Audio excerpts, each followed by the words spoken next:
أشهد أن محمد رسول الله۔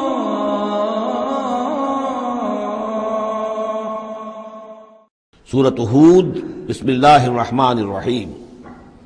یہ اب جوڑا ہے، اس جوڑے کا دوسرا فرد سورہ ہود۔ یہاں آپ دیکھیں گے کہ برعکس ترتیب ہو جائے گی، 10 رکوعوں میں سے 6 سے زائد انباء الرسل پر مشتمل ہے، اور جس میں سب سے تفصیلی ذکر جو ہے یہ حضرت نوح علیہ السلام کا ہے، اور آخر میں بہت ہی مختصر سا تذکرہ جو ہے حضرت موسیٰ کا ہے۔ باقی جیسے سورہ اعراف میں ایک ایک رکوع ایک ایک رسول کے لیے، وہی ترتیب آپ یہاں دیکھیں گے۔ بسم اللہ الرحمن الرحیم۔ الف لام را، کتاب احکمت آیاتہ ثم فصلت من لدن حکیم خبیر۔ الف لام را، یہ وہ کتاب ہے جس کی آیات پختہ کی گئی ہیں، مضبوط کی گئی ہیں، پھر ان کی تفصیل کی گئی ہے، انہیں کھولا گیا ہے اس ہستی کی طرف سے جو حکیم اور خبیر ہے، جو کمال حکمت والا اور باخبر ہے۔ اس کا ایک مفہوم یہ ہو سکتا ہے کہ قرآن مجید میں شروع میں جو صورتیں نازل ہوئی ہیں وہ چھوٹی چھوٹی لیکن بہت پروفاؤنڈ، چند الفاظ کے اندر معلوم ہوتا ہے کہ جیسے سورۃ العصر ہے، والعصر ان الانسان لفی خسر الا الذین آمنوا وعملوا الصالحات وتواصوا بالحق وتواصوا بالصبر۔ اب اس میں کل ہدایت موجود ہے، اور امام شافعی کے وہ اقوال جو ہے میں نے اپنے کتابچے میں راہ نجات سورۃ العصر کی روشنی میں وہ سارے درج کیے ہیں کہ لو لم ينزل من القرآن سواها لکفت الناس، اگر صرف یہ سورۃ العصر نازل ہوتی، قرآن میں سے کچھ نہ نازل ہوتا تو بھی ہدایت کے لیے کافی تھی۔ اور لو تدبر الناس هذه السورۃ لوسعتهم، اگر لوگ صرف اس سورت پر تدبر کریں، غور کریں، تو یہ ان کی ہدایت کے لیے کافی ہو جائے گی۔ تو ابتدائی صورتیں اور آیتیں بڑی محکم، لیکن اس کے بعد تفصیل انہی کی بیان ہوئی ہے۔ اللہ تعبدوا الا اللہ، یہ کتاب کس پیغام کے ساتھ آئی ہے؟ نہ پوجو کسی کو سوائے اللہ کے۔ اننی لکم منہ نذیر و بشیر، یقیناً میں ہوں تمہارے لیے اس کی جانب سے خبردار کرنے والا اور بشارت دینے والا۔ یہ دو الفاظ بار بار آ رہے ہیں، بشیر اور نذیر، نذیر اور بشیر۔ وما نرسل المرسلین الا مبشرین ومنذرین، رسلا مبشرین ومنذرین لئلا یکون للناس علی اللہ حجۃ بعد الرسل وکان اللہ عزیزا حکیما۔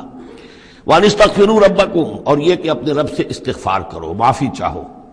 ثم توبوا الیہ، اور پھر اس کی جناب میں رجوع کرو، اس کی طرف بڑھو۔ یمتعکم متاعا حسنا، وہ تمہیں ساز و سامان دے گا دنیا کی زندگی میں بھی اچھا فائدہ، الی اجل مسمی، ایک وقت معین تک کے لیے، دنیا میں بھی تمہارے لیے حسنا ہوگا۔ وَيُؤْتِ كُلَّ ذِي فَضْلٍ فَضْلَهُ، اور ہر صاحب فضل کو اس کے حصے کا فضل عطا کرے گا۔ یہاں جو ذی فضل سے مراد ہے مستحق فضل، جو بھی فضل کا مستحق ہے اسے اللہ تعالیٰ اس کا فضل عطا کرے گا۔ وَإِن تَوَلَّوْا، اور اگر تم پھر جاؤ گے، فَإِنِّي أَخَافُ عَلَيْكُمْ عَذَابَ يَوْمٍ كَبِيرٍ، تو پھر مجھے اندیشہ ہے کہ تم پر بہت بڑے دن کا ایک عذاب آئے گا۔ الی اللہ مرجعکم، تمہاری طرف اللہ ہی کی طرف تمہیں لوٹ جانا ہے، وہو علی کل شیء قدیر، اور وہ ہر چیز پر قادر ہے۔ الا انہم یثنون صدورہم لیستخفوا منہ، آگاہ ہو جاؤ یہ لوگ اپنے سینوں کو دوہرا کرتے ہیں تاکہ اس سے چھپ سکیں۔ یہ مشکلات القرآن میں سے اس کے بارے میں بہت سے اقوال ہیں۔ ایک رائے جو ہے کہ جو بخاری میں حضرت ابن عباس کا جو قول آیا ہے وہ یہ ہے کہ کچھ اہل ایمان کے اوپر حیا کا اتنا غلبہ تھا، جیسے حضرت عثمان رضی اللہ تعالیٰ عنہ، کہ وہ کبھی غسل بھی کرنا ہوتا تھا، اس وقت بھی عریاں ہونا انہیں پسند نہیں تھا، تو وہ اس طریقے سے جھک جاتے تھے کہ گویا کہ سطر پھر بھی جو ہے وہ چھپا رہے، اور اگر کہیں قضاء حاجت ہے یا کوئی اور، اس وقت بھی وہ پورا سطر کا اہتمام کرتے تھے۔ تو یہ فرمایا جا رہا ہے کہ تم کتنا ہی کر لو، ظاہر بات ہے کہ اللہ تعالیٰ کی نگاہوں کے تو تم سامنے ہو، لہذا یہ ہے کہ اس میں ایک حد تک جو بھی اللہ تعالیٰ نے سطر کا، حجاب کے جو بھی احکام دیے ان کی پیروی کرو، لیکن کسی بھی معاملے میں غلو کی ضرورت نہیں ہے۔ الا انہم یثنون، باقی اور طرح سے بھی اس آیت کی جو ہے وہ تشریح کی گئی ہے۔ الا انہم یثنون صدورہم لیستخفوا منہ، آگاہ ہو جاؤ وہ اپنے سینوں کو دوہرا کرتے ہیں کہ اس سے چھپ سکیں اللہ سے۔ الا حین یستغشون ثیابہم، آگاہ ہو جاؤ کہ جب وہ اپنے اوپر اپنے کپڑے بھی اوڑھے ہوئے ہوتے ہیں، یہ تو یہ کہ اس وقت تو جو ہے وہ اپنے سینوں کو دوہرا کر رہے ہیں، جب کپڑے لپیٹے ہوتے ہیں، یعلم ما یسرون وما یعلنون، اس وقت بھی اللہ جانتا ہے جو کچھ وہ چھپا رہے ہوتے ہیں اور جو کچھ وہ ظاہر کر رہے ہوتے ہیں۔ انہ علیم بذات الصدور، وہ تو جو کچھ سینوں کے اندر ہے اس کو بھی جانتا ہے۔ وما من دابۃ فی الارض الا علی اللہ رزقها، اور نہیں ہے کوئی بھی چلنے والی چیز، کوئی حیوان، کوئی چوپایا، کوئی چرند، کوئی پرند زمین پر جتنے بھی حیوانات ہیں اللہ نے بنائے ہیں، لیکن یہ کہ ان کا رزق اللہ کے ذمے ہے۔ یعنی اللہ تعالیٰ نے جو نظام بنایا اس دنیا کا، اس میں ہر شے کے لیے اس کا رزق فراہم کیا ہے۔ جو جاندار بنایا اس کے لیے جو غذا ہے، جو ضروری چیزیں، وہ پہلے سے فراہم کر دی ہے۔ بچے کی پیدائش بعد میں ہوتی ہے اور ماں کی چھاتیوں میں دودھ پہلے پیدا ہو جاتا ہے، تو اللہ تعالیٰ کی طرف سے یہ نظام جو ہے ایسا ہے۔ یہ دوسری بات ہے کہ لوگوں نے تقسیم دولت کا نظام غلط کر دیا، تو کچھ لوگ بھوکے رہ گئے، کچھ ننگے ہو گئے، کچھ نے دولت سمیٹ کر جو ہے اپنے کھتے بھر لیے، انبار لگا لیے۔ یہ انسانوں کا معاملہ ہے، یہ انہوں نے غلط کام کیا ہے، ورنہ اللہ تعالیٰ نے تو تمام جو بھی جتنی بھی مخلوقات ہیں ان کے لیے کافی اور وافی رزق جو ہے وہ پیدا کیا ہے۔ وما من دابۃ فی الارض الا علی اللہ رزقها ویعلم مستقرها ومستودعها، اور وہ جانتا ہے اس کے مستقل قیام کی جگہ کو بھی اور جہاں وہ عارضی طور پر سونپا جاتا ہے۔ یہ مستقر اور مستودع پر گفتگو ہو چکی ہے تفصیل کے ساتھ، 3 اقوال اس کے بارے میں بیان کر چکا ہوں سورہ انعام کے ضمن میں۔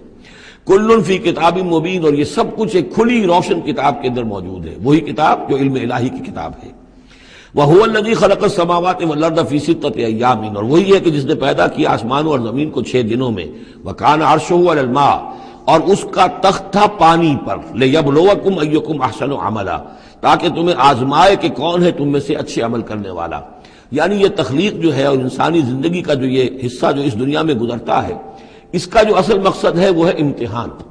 قلزم ہستی سے تو ابھرا ہے مانند حباب، اس زیاں خانے میں تیرا امتحان ہے زندگی۔ باقی یہ کہ کان عرشہ علی الماء، اس کا تخت پانی پر تھا، اس کے معنی کیا ہیں؟ میرے نزدیک اب بھی یہ آیات متشابہات میں سے ہے، لیکن ایک انداز ایسا ہے کہ جس سے محسوس ہوتا ہے کہ شاید وہ اس کی طرف اشارہ کیا جا رہا ہو کہ یہ دنیا جب بنی ہے، یہ زمین جب ٹھنڈی ہونے لگی ہے تو ٹھنڈی ہو کر اس کے بخارات نکلے ہیں، اور وہ اس کے گرد جو فضا بنی ہے، ایٹماسفیئر، اس کے اندر یہ گیسز گئی ہیں۔ ان گیسز کے اندر جو ہے ہائیڈروجن اور آکسیجن کے ذریعے سے پھر پانی پیدا ہوا ہے، اور طویل عرصے تک بارشیں ہوتی رہیں، طویل عرصے تک، لاکھوں سال یہ کہتے ہیں کہ بارش ہوئی ہے۔ اور چونکہ جب زمین سکڑی ہے تو کہیں سے وہ اونچی ہو گئی، کہیں سے نیچی ہو گئی، سکڑتی ہے کوئی شے تو اس کے اندر نشیب و فراز پیدا ہو جاتے ہیں۔ تو بارش جب برسی ہے تو پھر یہ کہ سمندر وجود میں آئے ہیں۔ ابھی کوئی اور مخلوقات نہیں تھی، صرف یہ کہ اس زمین کے اوپر یا یہ کہ وہ پہاڑ تھے اور یا پانی تھا، بلکہ یہ کہ اکثر و بیشتر پانی ہی پانی تھا۔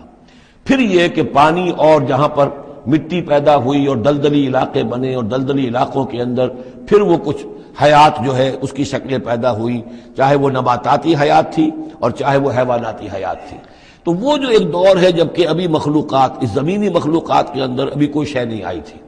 کوئی حیوانات نہیں، کوئی سمندر کے کوئی جانور نہیں، کوئی زمین کے اوپر خشکی کے جانور نہیں، تو اس وقت جو ہے گویا کہ اللہ تعالیٰ کا جو تخت حکومت ہے اس زمین کی حد تک وہ پانی کے اوپر تھا۔ واللہ اعلم۔ وَلَئِن قُلْتَ، اور اگر آپ کہیں گے اِنَّكُمْ مَبْعُوثُونَ کہ تمہیں اٹھا لیا جائے گا من بعد الموت، موت کے بعد، لَيَقُولَنَّ تو کہیں گے وہ لوگ الذین کفروا جنہوں نے کفر کیا، ان ھذا الا سحر مبین، نہیں یہ تو کھلا جادو ہے۔ وَإِنْ أَخَّرْنَا عَنْهُمُ الْعَذَابَ إِلَىٰ أُمَّةٍ مَّعْدُودَةٍ، اور اگر ہم مؤخر کیے رکھیں ان سے اپنے عذاب کو ایک خاص مدت تک کے لیے، معین مدت تک کے لیے، لَيَقُولُنَّ مَا يَحْبِسُهُ، تو وہ کہتے ہیں کس چیز نے روک رکھا ہے؟ وہ جہاز کہاں نظر انداز ہو گیا، آتا کیوں نہیں؟ محمد بہت سال ہو گئے تمہیں کہتے ہوئے جہاز آئے گا اور وہ عذاب آئے گا، وہ کہاں ہے؟ ما یحبسو، کس سے نے اس کو روکا ہے؟ الا یوم یاتیہم لیس مصروفا عنہم، آگاہ ہو جاؤ جس دن وہ ان پر آئے گا پھر وہ ان کی طرف سے پھیرا نہیں جا سکے گا۔ وحاق بہم ما کانوا بہ یستہزئون، اور ان کو گھیرے میں لے لیں گی وہ تمام چیزیں جن کا یہ استہزاء اور تمسخر کیا کرتے تھے۔ وَلَئِنْ أَذَقْنَا الْإِنسَانَ مِنَّا رَحْمَةً، اور اگر ہم مزہ چکھاتے ہیں انسان کو اپنی طرف سے رحمت کا، کوئی خوشی آئی ہے، کوئی دولت ملی ہے، کوئی اور مسرت کی بات ہوئی ہے، ثُمَّ نَزَعْنَا مِنْهُ، پھر جب ہم اس سے وہ چھین لیتے ہیں، لے لیتے ہیں، سلب کر لیتے ہیں، إِنَّهُ لَيَئُوسٌ كَفُورٌ، تو وہ ہو جاتا ہے بالکل مایوس، نہایت ناشکرہ، بھول جاتا ہے کبھی اللہ کی نعمت بھی تھی، کبھی اللہ کی نگاہ کرم بھی مجھ پر تھی، ٹھیک ہے آج مجھ پر سختی آ گئی ہے تو سختی نرمی آتی رہتی ہے، اللہ تعالیٰ کی طرف سے ہے، اگر نرمی بھی تھی تو اللہ کی طرف سے، اور سختی بھی آئی ہے تو اللہ کی طرف سے، اس پر شکر چاہیے تھا، اس پر صبر چاہیے، لیکن نہیں، انسان جو ہے لیئوس کفور، انتہائی مایوس اور نہایت ناشکرہ، ہم پر تو کبھی اللہ کی کوئی نظر کرم ہوئی نہیں۔ وَلَئِنْ أَذَقْنَاهُ نَعْمَاءَ بَعْدَ ضَرَّاءَ مَسَّتْهُ، اور اگر ہم مزہ چکھائیں اسے نعمتوں کا اس کے بعد کہ کوئی تکلیف اس کو پہنچی ہوئی تھی، لَيَقُولَنَّ ذَهَبَ السَّيِّئَاتُ عَنِّي، تو وہ کہے گا بس جی میرے دل اندر دور ہو گئے، ساری برائیاں اب تو ساری مصیبتیں ختم ہو گئیں۔ إِنَّهُ لَفَرِحٌ فَخُورٌ، اب وہ فرح اور فخور بن جاتا ہے، وہ یعنی اتراتا ہے، فخر کرتا ہے اور کہتا ہے یہ میں نے محنت کی، میں نے کوشش کی، میں نے تدبیر کی، دیکھا میں نے یہ شکل کی تھی جس کی وجہ سے کہ میری کاروبار جو بالکل ختم ہو رہا تھا، ڈوب رہا تھا، وہ ٹھیک ہو گیا۔ یعنی یہ کہ ہر حال میں اللہ سے دور، یہ نہیں جانتا کہ جو بھی معاملہ آیا تھا وہ اللہ کی طرف سے ہے، خیر ہو یا شر ہو وہ اللہ کی طرف سے ہے، اس سے ناواقف۔ إِلَّا الَّذِينَ صَبَرُوا، سوائے ان کے کہ جو صبر کی روش اختیار کریں، یہ سب کی بات نہیں ہے، جن کو اللہ نے ایمان دیا ہو اور ایمان کے نتیجے میں صبر پیدا ہوا ہو۔ إِلَّا الَّذِينَ صَبَرُوا وَعَمِلُوا الصَّالِحَاتِ، اور انہوں نے نیک اعمال کیے ہوں، أُولَٰئِكَ لَهُم مَغْفِرَةٌ وَأَجْرٌ كَبِيرٌ، ان کے لیے مغفرت ہے اور بہت بڑا اجر ہے۔ فَلَعَلَّكَ تَارِكٌ بَعْضَ مَا يُوحَىٰ إِلَيْكَ، تو اے نبی شاید کہ آپ کچھ چیزیں چھوڑ دیں اس میں سے جو آپ کی طرف وحی کی جا رہی ہے۔ وَضَائِقٌ بِهِ صَدْرُكَ، اور آپ کا سینہ اس سے بھچ رہا ہے، تنگ ہو رہا ہے۔ ان یقولوا، اس وجہ سے کہ وہ کہہ رہے ہیں لولا انزل علیہ کنز او جاء معہ ملک، کہ وہ یہ کہہ رہے ہیں کہ کیوں نہیں ان کے اوپر اتار دیا گیا کوئی خزانہ، یا کیوں نہیں آیا ان کے پاس کوئی فرشتہ، معہ ان کے ساتھ کوئی فرشتہ آتا۔ وہی بات جو سورہ انعام میں آ چکی ہے، اس کا ذروہ سنام اس مضمون کا سورہ انعام میں آ چکا ہے، لیکن ان تمام صورتوں کے اندر بھی یہ چیزیں موجود ہیں۔ یہ دونوں گروپ جو ہیں مکی صورتوں کے، جن میں سے ایک میں وہ 2 صورتیں ہیں جو ہم پڑھ چکے، انعام، اعراف، اور دوسرا جو یہ ہے جو 14 صورتوں پر مشتمل ہے جس کی دوسری صورت ہم پڑھ رہے ہیں، ان سب کا تعلق جو ہے یوں سمجھیے، ایک استثناء ہے وہ میں بعد میں بتا دوں گا، یہ قیام مکہ کے آخری 4 سالوں کی صورتیں ہیں۔ یعنی حضور کا قیام مکہ مکرمہ میں وحی کے آغاز کے بعد 12 سال، اس کو 4 حصوں میں تقسیم کر لیجیے۔ پہلے 4 سال میں جو صورتیں نازل ہوئی ہیں وہ قرآن مجید کے آخری 2 گروپوں میں ہیں، سورہ قاف سے لے کے آخر تک۔ درمیانی 4 سال جو تھے ان کے درمیان جو ہے وہ درمیانی 2 گروپوں میں ہیں، اور یہ جو ہے شروع کے 2 گروپ جو ہیں ان کے اندر وہ صورتیں ہیں کہ جو آخری دور میں نازل ہوئی ہیں، آخری 4 سالوں میں، اور ان میں یہ مضمون کثرت سے ملے گا۔ فَلَعَلَّكَ تَارِكٌ بَعْضَ مَا يُوحَىٰ إِلَيْكَ، تو شاید ہے نبی آپ ترک کر دیں گے بعض چیزیں جو آپ کی طرف وحی کی گئی ہیں، وَضَائِقٌ بِهِ صَدْرُكَ، اور آپ کا سینہ جو ہے اس پر بھچ رہا ہے۔ ان یقولوا، کہ وہ یہ کہہ رہے ہیں لولا انزل علیہ کنز، کیوں نہیں اتار دیا گیا ان پر کوئی خزانہ، او جاء معہ ملک، یا ان کے پاس آ گیا ہوتا کوئی فرشتہ۔ انما انت نذیر، دیکھیے پھر آپ سمجھ لیجئے آپ کا فرض منصبی یہ ہے کہ آپ صرف ایک خبردار کرنے والے ہیں، واللہ علی کل شیء وکیل، باقی ہر چیز کا ذمہ دار اللہ ہے۔ کب عذاب بھیجنا ہے، کب نہیں بھیجنا، کوئی معجزہ دکھانا ہے یا نہیں دکھانا، کس کو ایمان کی توفیق دینی ہے کس کو نہیں دینی ہے، یہ سارے معاملات اللہ کے ہاتھ میں ہیں۔ ام یقولون افتراہ، کیا ان کا کہنا یہ ہے کہ یہ قرآن جو ہے محمد نے خود گھڑ لیا ہے؟ قل فاتوا بعشر سور مثلہ مفتریات، اب یہ ہے وہ چیلنج جو دوسرے نمبر پر دیا گیا۔ پہلا چیلنج تھا کہ تم پورے قرآن جیسی کوئی کتاب بنا کر لاؤ، وہ آگے چل کر آئے گا سورہ بنی اسرائیل میں اور دوسری صورتوں میں۔ اس سے نیچے اتر کر اچھا 10 صورتیں بنا کے لے آؤ، اس سے نیچے پر سبیل تنزل 1 صورت، اس 1 صورت کی بات سورہ یونس میں بھی آ چکی ہے اور سورہ بقرہ میں بھی، یہاں وہ 10 والا معاملہ ہے۔ قل فاتوا بعشر سور مثلہ مفتریات، تو ان سے کہیے کہ اچھا اگر ایسا ہی ایک قرآن گھڑا جا سکتا ہے اور انسان کی قوت اور قدرت میں ہے کہ ایسی کتاب تصنیف کر لے، تو تم 10 صورتیں تم بھی اس کی تصنیف کر کے لے آؤ۔ وَادْعُوا مَنِ اسْتَطَعْتُم مِّن دُونِ اللَّهِ إِن كُنتُمْ صَادِقِينَ، اور جن کو بھی تم بلا سکو اللہ کے سوا بلا لو مدد کے لیے اگر تم سچے ہو۔ فَإِن لَّمْ يَسْتَجِيبُوا لَكُمْ، پھر اگر وہ تمہارے مددگار جو ہے تمہاری اس دعا کو قبول نہ کرے، نہ پورا کرے، یا یہ کہ اے مسلمانوں اگر تمہارا یہ چیلنج جو ہے یہ کفار قبول نہ کرے، فَاعْلَمُوا أَنَّمَا أُنزِلَ بِعِلْمِ اللَّهِ، تو جان لو تمہیں یقین قابل ہونا چاہیے کہ یہ اللہ تعالیٰ ہی کے علم سے نازل ہوا ہے، وَلَا إِلَٰهَ إِلَّا هُوَ، اور اللہ کے سوا کوئی معبود نہیں، فَهَلْ أَنتُم مُسْلِمُونَ، تو اب اللہ کا حکم مانتے ہو یا نہیں، فرما برداری کرتے ہو کہ نہیں۔ یہ کفار ہی سے خطاب ہے کہ اگر تمہارے وہ جو معبود ہیں تم ان کو پکارو کہ اس جیسی 10 صورتیں ہمیں بھی، آپ بھی کچھ کوشش کریں، ہم بھی کوشش کرتے ہیں مل جل کر، کچھ آپ القاء فرمائیں، الہام فرمائیں، کچھ ہم محنت کرتے ہیں، اور اگر وہ نہ کریں تو پھر جان لو فَاعْلَمُوا أَنَّمَا أُنزِلَ بِعِلْمِ اللَّهِ ولا الہ الا هو فهل انتم مسلمون من کان یرید الحیات الدنیا وزینتها نوفی الیہم اعمالهم فیها وهم فیها لا یبخسون۔ جو لوگ بھی طالب ہوتے ہیں، ارادہ کر لیتے ہیں، طالب ہوتے ہیں دنیا کی زندگی کا اور اس کی زینت کا، زیبائش، آرائش، چمک دمک، ساز و سامان، اسی کے پیچھے پڑے ہوئے ہیں، محنت کر رہے ہیں، بھاگ دوڑ کر رہے ہیں، خون پسینہ ایک کر رہے ہیں، دن رات ایک کر دیا ہے۔ نوفی الیہم اعمالهم فیہا، ہم اسی دنیا کی زندگی میں ان کے اعمال کا پورا پورا بدلہ دے دیتے ہیں۔ ٹھیک ہے، محنت کر رہے ہو بھائی، تمہاری بلڈنگ بھی بڑی اونچی بن گئی ہے اور تمہاری کار بھی بہت اعلیٰ ہے اور تمہارا کاروبار بھی خوب چمک گیا ہے، تم نے چونکہ یہی چاہا، یہی اسی کے لیے محنت کی، اسی کے لیے بھاگ دوڑ کی، تو اللہ تعالیٰ وہم فیہا لا یبخسون، اس میں اللہ تعالیٰ ان کے ساتھ کوئی بخل نہیں کرتا اور ان کی جو محنت ہے اس کا جو بدلہ ہے انہیں اس دنیا میں دے دیتا ہے۔ لیکن اولئک الذین لیس لہم فی الآخرۃ الا النار، لیکن پھر یہ وہ لوگ ہیں جن کے لیے آخرت میں کچھ نہیں ہے سوائے آگ کے۔ ساری محنت، بھاگ دوڑ دھوپ یہاں کے لیے تھی، یہاں ہم نے تمہیں دے دیا۔ اولئک الذین لیس لہم فی الآخرۃ الا النار وحبط ما صنعوا فیہا، اور جو کچھ انہوں نے اس دنیا میں کیا ہوگا وہ تو حبط ہو جائے گا۔ وباطل ما کانوا یعملون، اور جو کوئی جھوٹی سچی نیکی کی ہوگی اپنے دل کو دھوکہ دینے کے لیے، وہ بھی بے بنیاد تھی، اس کی کوئی حیثیت نہیں تھی۔ افمن کان علی بینۃ من ربہ، تو بھلا وہ شخص کہ جو اپنے رب کی طرف سے بینہ پر تھا، اور یہاں بینہ سے مراد ہے فطرت سلیمہ، جس کے بارے میں کئی بار عرض کر چکا، فطرت سلیمہ، انسان کے اندر جو روح ربانی پھونکی گئی ہے، اس کی وجہ سے وہ جو فطرت ہے اس کے اندر وہ سارے حقائق موجود ہیں، کہ جو حقائق جن کو اجاگر کرنے کے لیے پھر یہ وحی آئی ہے، اور اس ڈورمنٹ کانشسنس کو ایکٹیویٹ کرنے کے لیے۔ تو جس شخص کی وہ فطرت سلیم ہے، قائم ہے، بینہ ہے، روشن ہے، پاک ہے، وَيَتْلُوهُ شَاهِدٌ مِّنْهُ، اور پھر اس کے پیچھے آتا ہے اس کے لیے گواہ، یعنی ایک شخص ہے جس کی فطرت سلیم تھی، حضور صلی اللہ علیہ وسلم ہے، سلیم فطرت، نیک فطرت، عقل سلیم، اور پھر وحی بھی آ گئی، وحی نے گواہی دے دی، گویا کہ دو چیزیں مل گئی، نور علی نور۔ یہ تمثیل جو ہے سورہ نور میں جا کر مکمل طور پہ سامنے آئے گی۔ افمن کان علی بینۃ من ربہ ویتلوہ شاہد منہ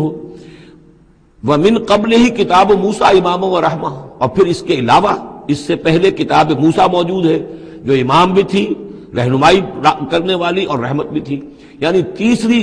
دوسری تصدیق ہو رہی ہے وہ تورات سے ہو رہی ہے۔ تو فطرت محمدی صلی اللہ علیہ وسلم وہ بینہ، وہ روشن خالص، پھر وہی جو آپ پر آ گئی نور علی نور، اور نمبر 3 تورات جو ہے اس کی تصدیق کر رہی ہے، یہ گویا کہ اور اضافی چیز۔ اولئک یؤمنون بہ، یہی لوگ ہیں کہ جو اس پر ایمان لائیں گے۔ ومن یکفر بہ من الاحزاب، اور جو اس کا انکار کریں گے، کفر کریں گے اس کتاب کا، من الاحزاب، ان تمام گروہوں میں سے، فرقوں میں سے، چاہے وہ مشرکین مکہ ہوں اور چاہے وہ اہل کتاب ہوں، فالنار موعدہ، تو پھر آگ ہی ان کے وعدے کی جگہ ہے۔ فلا تک فی مریۃ منہ، تو اے نبی آپ ان کے بارے میں کسی شک و شبے میں نہ رہیں، انہ الحق من ربک، یقیناً یہ حق ہے آپ کے رب کی طرف سے، ولکن اکثر الناس لا یؤمنون، لیکن اکثر لوگ ایمان لانے والے نہیں ہیں۔ ومن اظلم ممن افترى علی اللہ کذبا، اور کون زیادہ ظالم ہوگا، اس سے بڑھ کر ظالم ہوگا اس سے کہ جس نے اللہ پر جھوٹ باندھا، گھٹ کر کوئی چیز اللہ کی طرف منسوب کر دی۔ اولئک یعرضون علی ربہم، یہ وہ لوگ ہیں کہ جو پیش کیے جائیں گے اپنے رب کے سامنے۔ ویقول الاشہاد، اور لوگ کہیں گے، گواہی دینے والے کہیں گے، ہؤلاء الذین کذبوا علی ربہم، یہ وہ لوگ ہیں جنہوں نے جھوٹ کہا تھا اپنے رب پر۔ غلام احمد قادیانی کو کھڑا کیا جائے گا، یہ ہے وہ شخص کہ جس نے جھوٹ اپنی جو ہے باتیں منسوب کی ہیں اللہ کی طرف، جس نے بھی جھوٹی نبوت کا دعویٰ کیا۔ ہؤلاء الذین کذبوا علی ربہم، انہوں نے جھوٹ بولا اللہ پر اور تہمت باندھی اللہ پر کہ مجھ پر وہی بھیجی ہے۔ الا لعنۃ اللہ علی الظالمین، آگاہ ہو جاؤ ایسے ظالموں پر اللہ کی لعنت ہے۔ الذین یصدون عن سبیل اللہ، جو اللہ کے راستے سے روکتے ہیں، وَيَبْغُونَهَا عِوَجًا، اور اس میں کجیاں نکالتے ہیں، ڈھونڈتے ہیں، مین میخ نکالتے ہیں تاکہ لوگ جو ہے اس راستے کو اختیار نہ کریں۔ وَهُمْ بِالْآخِرَةِ هُمْ کافرون، اور آخرت کے وہ بالکل انکاری ہیں اور منکر ہیں، اور اصل تو ان کی بیماری یہی ہے، آخرت کا انکار ہے، جس کی وجہ سے کہ ان کی عقلوں پر پردے پڑے ہوئے ہیں۔ آخرت سے جو ان کی بے رغبتی ہے، لا یرجون لقاءنا، جو سورہ یونس میں ہم نے بار بار پڑھا، وہ لوگ کہ جو ہم سے ملاقات کے امیدوار ہی نہیں، یہ ہے اصل میں کہ جو غفلت کی اصل جڑ اور بنیاد ہے۔ اولئک لم یکونوا معجزین فی الارض، یہ وہ لوگ ہیں کہ یہ ہرگز زمین میں عاجز کرنے والے نہیں ہیں، یہ شکست نہیں دے سکتے حق کو، یہ اللہ تعالیٰ کو شکست نہیں دے سکتے، اللہ کے رسول کو شکست نہیں دے سکتے. لم یکونوا موجودین فی الارض وما کان لهم من دون اللہ من اولیاء، اور نہ ہی ان کے اللہ کے سوا یا اللہ کے مقابلے میں کوئی مددگار اور حمایتی ہیں. یضاعف لهم العذاب، ان کے لیے تو عذاب بڑھایا جاتا رہے گا، دگنا کیا جاتا رہے گا. ما كانوا يستطيعون السمع ما كانوا يستطيعون السمع وما كانوا يبصرون، اور وہ اس لیے کہ نہ تو وہ سننے کی صلاحیت رکھتے تھے اور نہ دیکھتے تھے، اندھے اور بہرے ہو گئے تھے. سم بکم عمی فهم لا يرجعون، اس لیے اب ان کے لیے عذاب جو ہے بڑھایا جاتا رہے گا. اولئک الذین خسروا انفسهم، یہ وہ لوگ ہیں جنہوں نے اپنے آپ کو ہلاک کر لیا، تباہ و برباد کر دیا. وضل عنهم ما كانوا يفترون، اور ان سے سب گم ہو کر رہ گئی وہ ساری افطرا جو وہ کرتے رہے تھے. وہ کہاں گئے معبود، کہاں گئے من گھڑت خیالات، کہاں ہیں وہ شفعاء، کہاں ہیں وہ چھڑانے والے، وہ سب کے سب جو ضل عنهم ما كانوا يفترون، گم ہو گئے وہ سب کہ جس کا کہ انہوں نے افطرا کیا تھا. لا جرم انہم فی الآخرۃ هم الاخسرون، تو اب اس میں کیا شک ہے کہ آخرت میں سب سے بڑھ کر خسارہ پانے والوں میں وہی ہوں گے. اکثر جو ہے افل کے بنا پر افل التفضیل. ان الذین آمنوا وعملوا الصالحات، اس کے برعکس سائملٹینیس کنٹراسٹ کا قاعدہ، اس کے برعکس وہ لوگ جو ایمان لائے اور جنہوں نے نیک عمل کیے. وَأَخْبَتُوا إِلَىٰ رَبِّهِمْ، اور جو اپنے رب کے سامنے جنہوں نے عاجزی کی، گڑ گڑاتے رہے، تضرع اختیار کیا. اولئک اصحاب الجنہ، یہ ہوں گے جنت والے. ہم فیہا خالدون، وہ رہیں گے اس میں ہمیشہ ہمیش. مثل الفریقین کالاعمی والاصم والبصیر والسمیع، یہ جو دو گروہ ہیں یہ فریقین ہیں، ایک اہل ایمان ہیں اور ایک وہ ہے مشرک اور کافر. ان کی مثال ایسے ہے کہ ایک طرف تو ایک اندھا اور بہرا ہے، کالاعمی والاصم، اندھا بھی ہے بہرا بھی ہے، اور دوسرا والبصیر والسمیع، جو دیکھتا بھی ہے اور سنتا بھی ہے. هل یستویان مثلا، کیا یہ برابر ہے مثال کے اعتبار سے؟ افلا تذکرون، تو کیا وہ نصیحت اخذ نہیں کرتے؟ وَلَقَدْ أَرْسَلْنَا نُوحًا إِلَىٰ قَوْمِهِ إِنِّي لَكُمْ نَذِيرٌ مُّبِينٌ أَلَّا تَعْبُدُوا إِلَّا اللَّهَ إِنِّي أَخَافُ عَلَيْكُمْ عَذَابَ يَوْمٍ أَلِيمٍ. صدق اللہ العظیم. سورہ ہود میں بھی اب جیسا کہ پہلے عرض کیا جا چکا ہے 6 رکوع جو ہیں انباء الرسل پر مشتمل ہیں. جیسا کہ اس سے پہلے کئی مرتبہ عرض کر چکا ہوں، یہ 6 رسولوں کے حالات ہیں جو قرآن مجید میں کئی بار آئے ہیں. سب سے پہلے حضرت نوح علیہ السلام، پھر حضرت ہود، پھر حضرت صالح، پھر حضرت لوط، پھر حضرت شعیب اور پھر حضرت موسیٰ علیہ السلام. تو یہ جو نقشہ آپ کے سامنے اس وقت موجود ہے، اس سے آپ کو اندازہ ہو جائے گا کہ یہ پورا یوں سمجھیے ارض القرآن ہے. یہ قرآن مجید میں جن رسولوں کے حالات آئے ہیں وہ سب کے سب جو ہیں وہ اس خطے کے اندر وہ مبعوث کیے گئے. یہ داہنی طرف جو ہے وہ بحر جو خلیج فارس ہے، یہ خلیج فارس سیدھا اوپر اگر لکیر چلی جائے گی، اور ادھر سے یہ جو بحر قلزم ہے، اس کے جو یہ اوپر جا کے 2 کھاڑیاں بن گئی ہیں، تو وہ جو ہے خلیج عقبہ آخر میں اوپر، اس سے لکیر جائے گی. تو یہ دونوں لکیریں جہاں جا کر مل جائیں گی، وہ اس نقشے میں ابھی نظر نہیں آ رہا، ذرا نیچے کیجئے تو شاید نظر آ جائے گا. یہ جگہ ہے جہاں پہ وہ سرخ نشان بنا ہوا ہے. یہ علاقہ ہے جہاں کہ حضرت نوح علیہ السلام کی قوم آباد تھی، اور معلوم ہوتا ہے کہ اس وقت تک نسل انسانی صرف اسی علاقے میں تھی. یہیں پر عذاب آیا ہے، بہت بڑا جو طوفان آیا ہے، اور اسی سے ذرا اور اوپر چل کر شمال کی طرف پہاڑی علاقہ ہے کوہ ارارات، اور اسی میں کوہ جودی ہے. یہ علاقہ ہے وہ کہ جس کے اندر حضرت نوح علیہ السلام کی قوم آباد تھی. اس کے بعد جب وہ حضرت نوح علیہ السلام اور ان کے جو بھی بیٹے تھے وہ بچ کر جب آباد ہوئے ہیں، تو پھر ان کا ایک بیٹا جو ہے، ذرا اور نیچے بھی رکھیں، ان کا ایک بیٹا جو ہے حضرت سام، وہ عراق میں آ کر آباد ہو گئے. یہ جو سفید سا آپ کو نظر آ رہا ہے یہ عراق کا علاقہ ہے، یعنی اسی علاقے سے ذرا نیچے اترے اور عراق میں آباد ہو گئے. حضرت سام کی نسل میں پھر بہت سی قومیں پیدا ہوئی ہیں. تو انہی میں سے پھر ایک قوم ہے جو نیچے آئی ہے جزیرہ نما عرب کے بالکل جنوب میں. یہ جو علاقہ ہے یہاں پر یہ قوم، یہ احقاف کا علاقہ کہلاتا ہے، اور یہاں پر قوم ہود، اس قوم کا نام عاد ہے. حضرت سام کی نسل ہی میں سے کوئی بہت بڑا سردار اٹھا جس کا نام عاد تھا، اور عاد کی سے پھر ایک نسل، ایک قوم شروع ہو گئی، وہ اس علاقے میں آباد تھی. اس کے ہاں جب شرک وغیرہ پیدا ہو گئے اور خرابیاں پیدا ہو گئیں تو اللہ تعالیٰ نے بہت سے نبی بھیجے، پھر آخر ایک رسول بھیجا اور وہ حضرت ہود علیہ السلام ہے. ان کی دعوت کو رد کیا، یہ ہلاک کر دیے گئے. یہاں سے حضرت ہود اپنے ان ساتھیوں کو لے کر نکلے، اور عرب کے تقریباً وہ وسط میں وہ علاقہ ہجر کا علاقہ کہلاتا ہے. اس علاقے میں آ کر آباد ہو گئے۔ یہاں ان کے ہاں ایک بڑی شخصیت ابھری جس کا نام سمود تھا، تو اس سے یہ قوم سمود مشہور ہوئی ہے۔ انہوں نے میدانوں کے اندر محل بنائے، اور ساتھ ہی یہ ہے کہ جو پہاڑی علاقہ ہے بہت سخت گرینائٹ راکس ہیں، ان کو تراش کر ان کے اندر بھی مکان بنائے۔ یہ قوم سمود ہے۔ تو قوم نوح، قوم ہود، قوم سمود، یہ تینوں قومان جو ہیں حضرت ابراہیم علیہ السلام سے پہلے کی ہیں۔ اب پھر لوٹیے عراق کی طرف۔ عراق ہی میں جو قوم باقی رہی، انہی میں حضرت ابراہیم علیہ السلام کی بعثت ہوئی ہے۔ لیکن حضرت ابراہیم علیہ السلام کے بارے میں یہ انداز جو انباء الرسل کا ہے وہ قرآن مجید میں کہیں نہیں ہے۔ یہاں پہ آپ دیکھیں گے سورہ ہود میں ان کا تذکرہ آئے گا، لیکن وہ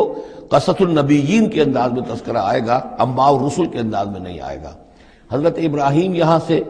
اور یہاں سے پھر انہوں نے ہجرت کی عراق سے، اور شام چلے گئے، پورا صحرا کراس کر کے شام میں جا کر، اور وہاں سے پھر انہوں نے اپنے بیٹے کو اسحاق کو آباد کیا، وہ جو سرخ نشان نظر آ رہا ہے آپ کو، یہ فلسطین کا علاقہ ہے۔ ایک بیٹے کو حضرت اسماعیل علیہ السلام کو یہاں مکے میں لا کر آباد کیا۔ اچھا، اس اپنے بھتیجے جو حضرت لوط علیہ السلام ان کے ساتھ ہی آئے تھے، ہجرت کی تھی انہوں نے، عراق سے اور شام پہنچے تھے، ان کو بھیجا ہے بحیرہ ڈیڈ سی جو ہے، بحیرہ مردار، اس کے کنارے پر یہ شہر آباد تھے، عمورہ اور صدوم، وہاں بھیجا ہے۔ تو انباء الرسل کے ضمن میں پھر قوم سمود کے بعد ذکر آئے گا تو وہ قوم لوط کا آئے گا۔ البتہ حضرت ابراہیم علیہ السلام ہی کی ایک تیسری بیوی قطورہ، ان کی اولاد میں سے مدین نام کے بھی ایک تھے، اور ان سے جو قوم چلی قوم مدین، وہ خلیج عقبہ کے داہنی طرف جو ہے مشرق میں، یہ یہاں آباد ہوئے۔ یہ علاقہ ہے ان کا جہاں پہ کہ حضرت شعیب علیہ السلام کو بھیجا گیا، اور خلیج کے قریب لے جائیے، خلیج کے قریب اس علاقے میں یہ مدین کا علاقہ ہے، اس میں حضرت شعیب علیہ السلام بھیجے گئے۔ اب یہ جو سینائی پیننسولا ہے، اس کو نقشے کو ذرا ہٹائیے داہنی طرف، ادھر لے جائیں، ادھر داہنی طرف ہٹائیں، تو ادھر جو ہے مصر ہے، وہ دریائے نیل نظر آ رہا ہے۔ یہاں سے یوں جو ہے حضرت یوسف علیہ السلام، چونکہ اب سورہ ہود کے بعد سورہ یوسف بھی آ جائے گی، تو حضرت یوسف علیہ السلام کو جب کہ ان کے بھائیوں نے کنویں میں پھینکا ہے، اور وہ پھر قافلہ ان کو لے گیا ہے مصر، اور وہ پھر ذریعہ بن گئے پوری اس قوم کے مصر میں آنے کا، تو یہاں پھر حضرت موسیٰ علیہ السلام کی بعثت ہوئی ہے مصر میں۔ تو کل یہ علاقہ ہے کہ جن میں وہ انبیاء اور رسل جو ہیں مبعوث ہوئے ہیں، کہ جن کا ذکر اکثر و بیشتر قرآن میں آتا ہے۔ لیکن جیسا کہ میں نے عرض کیا تھا، اس کا یہ مطلب نہیں ہے کہ صرف یہی رسول اور نبی آئے ہیں، دنیا میں اور بھی بہت سے نبی اور رسول آئے، لیکن قرآن میں تذکرہ انہی کا کیا گیا ہے کہ جن کا تذکرہ ان لوگوں کی اپنی روایات میں موجود تھا، جن کے ناموں سے یہ واقف تھے، لہذا انہی کے حوالے سے قرآن تو کتاب ہدایت ہے۔ ویسے تو ایک رسول کے قصے میں بھی وہ ساری ہدایت موجود ہے، اور 6 رسولوں کے قصوں میں بھی وہ ہدایت موجود ہے۔ اس حوالے سے یہ کہ سارے رسولوں کی تاریخ بیان کرنا یہ قرآن مجید کا موضوع نہیں ہے۔ آئیے اب متن کی طرف چلیے۔ وَلَقَدْ أَرْسَلْنَا نُوحًا إِلَىٰ قَوْمِهِ، اور ہم نے بھیجا نوح کو اس کی قوم کی طرف۔ إِنِّي لَكُمْ نَذِيرٌ مُّبِينٌ، انہوں نے کہا میں تمہارے لیے کھلا خبردار کر دینے والا ہوں۔ اللہ تعبدوا الا اللہ، کہ مت پوجو اللہ کے سوا کسی کو۔ انی اخاف علیکم عذاب یوم علیم، مجھے اندیشہ ہے تم پر ایک بڑے دردناک دن کے عذاب کا۔ فقال الملأ الذین کفروا من قومہ، تو کہا اس کے قوم کے ان سرداروں نے جنہوں نے کفر کی روش اختیار کی، ما نراک الا بشرا مثلنا، ہم نہیں دیکھتے اے نوح آپ کو مگر اپنے ہی جیسا ایک انسان۔ آپ کہاں سے اللہ کے رسول بن گئے، کیسے رسول بن گئے، کیسے اللہ نے چن لیا؟ آپ تو ہمارے جیسے ایک انسان ہیں۔ وما نراک اتبعک الا الذین هم اراذلنا بادی الرائے، اور اس سے بھی آگے بڑھ کر ہم نہیں دیکھتے مگر یہ کہ آپ کی پیروی کرنے والے تو وہ لوگ ہیں جو ہماری نگاہوں میں ذلیل ہیں، کمینے ہیں، نچلے طبقے کے لوگ ہیں، گھٹیا لوگ ہیں، بادی الرائے، بلا تعمل نظر آ رہا ہے کہ صرف کچھ کمی کاری لوگ آپ کے گرد جمع ہو گئے، کوئی معقول آدمی، کوئی سردار قوم کا کوئی آپ کے گرد آیا ہی نہیں۔ وما نرى لكم علينا من فضل، اور ہمیں کوئی نظر نہیں آتا کہ آپ پر کوئی ہمارے اوپر کوئی فضیلت آپ کو حاصل ہے، آپ کو اور آپ کے ساتھیوں کو، بل نظنکم کاذبین، بلکہ ہمارا گمان تو یہی ہے کہ آپ جھوٹ بول رہے ہیں۔ قال یا قوم ارأیتم ان كنت على بینۃ من ربی، اب یہ ذرا اس صورت کے اندر بار بار یہ الفاظ آئیں گے۔ ایک فطرت سلیمہ جو پہلے سے تھی، اس کے بعد اللہ کی طرف سے وحی آ گئی، وہ گویا کہ اس کا شاہد ہے۔ انہوں نے کہا اے میری قوم کے لوگوں ذرا غور کرو، اگر میں پہلے سے بھی اپنے رب کی طرف سے بینہ پر تھا، تم جانتے ہو میں نے زندگی تمہارے مابین گزاری تھی، تم بھی جانتے ہو کہ میں ایک شریف النفس انسان تھا، میرا کردار، میرا اخلاق تمہارے سامنے تھا، میں بینہ پر تھا، میری فطرت مس نہیں ہوئی تھی، سلیم تھی۔ وآتانی رحمۃ من عنده، پھر اللہ نے مجھے رحمت بھی عطا فرما دی اپنے پاس سے، یعنی جو وحی آئی ہے میرے پاس وہ اللہ تعالیٰ کی رحمت ہے۔ فعمیت علیکم، اور وہ چیز وہ ہے کہ جس کو تمہاری آنکھوں سے مخفی رکھا ہے، اب میں کیا کروں، فرشتہ میرے پاس تو آتا ہے، وہی میرے پاس آتی ہے، یہ چیز جو ہے میرے تو تجربے میں ہے، مائی پرسنل ایکسپیرینس، لیکن یہ کہ تم سے یہ چھپا کر رکھی گئی ہے۔ انلزمکموہا وانتم لہا کارہون، بہرحال ہم زبردستی چپکا نہیں سکتے اپنی یہ بات آپ لوگوں کو، اگر آپ کو پسند نہیں ہے، اگر بیزار ہے تو یہ اختیار ہمارے پاس نہیں ہے کہ ہم زبردستی آپ کو ان باتوں کا قائل کر دیں اور یہ باتیں لازماً آپ پر تھوپ دیں۔ وَيَا قَوْمِ لَا أَسْأَلُكُمْ عَلَيْهِ مَالًا، اور میری قوم کے لوگوں دیکھو میں تم سے کوئی اجرت نہیں مانگتا، مال طلب نہیں کرتا، کوئی تاوان تم پر نہیں ڈالا ہے۔ ان اجریہ الا علی اللہ، نہیں ہے میرا اجر مگر اللہ کے ذمے۔ وما انا بطارد الذین آمنوا، اور جن کو تم کہہ رہے ہو یہ گھٹیا لوگ ہیں، کمی کاری لوگ ہیں، کمین لوگ ہیں، میں ان کو اپنے پاس سے دھتکار نہیں سکتا، میں یہاں سے کھدیڑ نہیں سکتا ان کو، میں نہیں ہوں کھدیڑنے والا ان کو اپنے پاس سے۔ انہم ملاقو ربہم، یہ اپنے رب سے ملاقات کریں گے۔ ولیکنی اراکم قوما تجہلون، لیکن میں دیکھتا ہوں کہ تم ضرور جہل میں اور جہالت میں مبتلا ہو گئے ہو۔ وَيَا قَوْمِ مَنْ يَنْصُرُنِي مِنَ اللَّهِ إِن طَرَدتُّهُمْ، اور میری قوم کے لوگوں سوچو اگر میں ان اہل ایمان کو اپنے ہاتھ سے ہانک دوں، یہاں سے بھگا دوں، یہاں سے دھتکار دوں، تو کون مدد کرے گا میری اللہ کے مقابلے میں؟ یہ اللہ کے ماننے والے، اللہ کے چاہنے والے، اللہ کا ذکر کرنے والے، اللہ سے دعائیں مانگنے والے، اللہ کے روح انور کے یہ طالب ہیں، اس کی رضا جو ہیں۔ افلا تذکرون، تو کیا تم نصیحت اخذ نہیں کرتے؟ ولا اقول لکم عندی خزائن اللہ، وہی بات جو حضور سے ہم پڑھ چکے ہیں پہلے، اور میں نہیں کہتا تم سے کہ میرے پاس اللہ کے خزانے ہیں، میں نے کب کہا ہے کہ میرا اختیار ہے اللہ کے خزانوں پر؟ ولا اعلم الغیب، نہ میں غیب کا علم رکھتا ہوں۔ ولا اقول انی ملک، نہ میں یہ کہتا ہوں کہ میں کوئی فرشتہ ہوں۔ ولا اقول للذین تزدری اعینکم، اور نہ میں یہ کہتا ہوں ان لوگوں کے بارے میں جنہیں تمہاری آنکھیں حقیر دیکھ رہی ہیں، تم حقارت کے ساتھ دیکھ رہے ہو، لن یؤتیہم اللہ خیرا، میں تو نہیں کہہ سکتا کہ اللہ تعالیٰ انہیں کوئی خیر نہیں دے گا۔ کیا پتہ تم اندازہ بھی نہ کر سکو کیا مقامات بلند اللہ ان کو عطا کرے گا جنت میں، یہ کس طریقے سے اللہ تعالیٰ کے فراح و ریحان و جنت و نعیم سے جو ہے وہ مشرف ہوں گے۔ لا اقول انی ملک ولا اقول للذین تزدری اعینکم لن یؤتیہم اللہ خیرا اللہ اعلم بما فی انفسہم، جو کچھ ان کے جیوں میں ہے، دلوں میں، اللہ خوب جانتا ہے کس کے دل میں کتنا خلوص ہے، کتنی محبت ہے اللہ کے ساتھ، کتنی شوق ہے، کتنا شوق ہے اللہ سے ملاقات کا، تو یہ اللہ جانتا ہے۔ انی اذا لمن الظالمین، اگر میں تمہارے ان تانوں سے تنگ آ کر میں ان کو اپنے پاس سے اٹھا دوں، بھگا دوں، تو پھر یہ کہ میں تو خود ظالموں میں سے ہو جاؤں گا۔ قالوا یا نوح، انہوں نے کہا اے نوح قد جادلتنا، تم نے ہم سے خوب جھگڑا کیا، فاکثرت جدالنا، اور بہت جھگڑا کر دیا تم نے، یعنی یہ کہ جب وہ بالکل ان تمام باتوں کے جواب میں خاموش ہونے پر مجبور ہو گئے، معقول بات ہے جو جواب دیا جا رہا ہے، ان کے پاس اب کوئی جواب نہیں ہے اس کا۔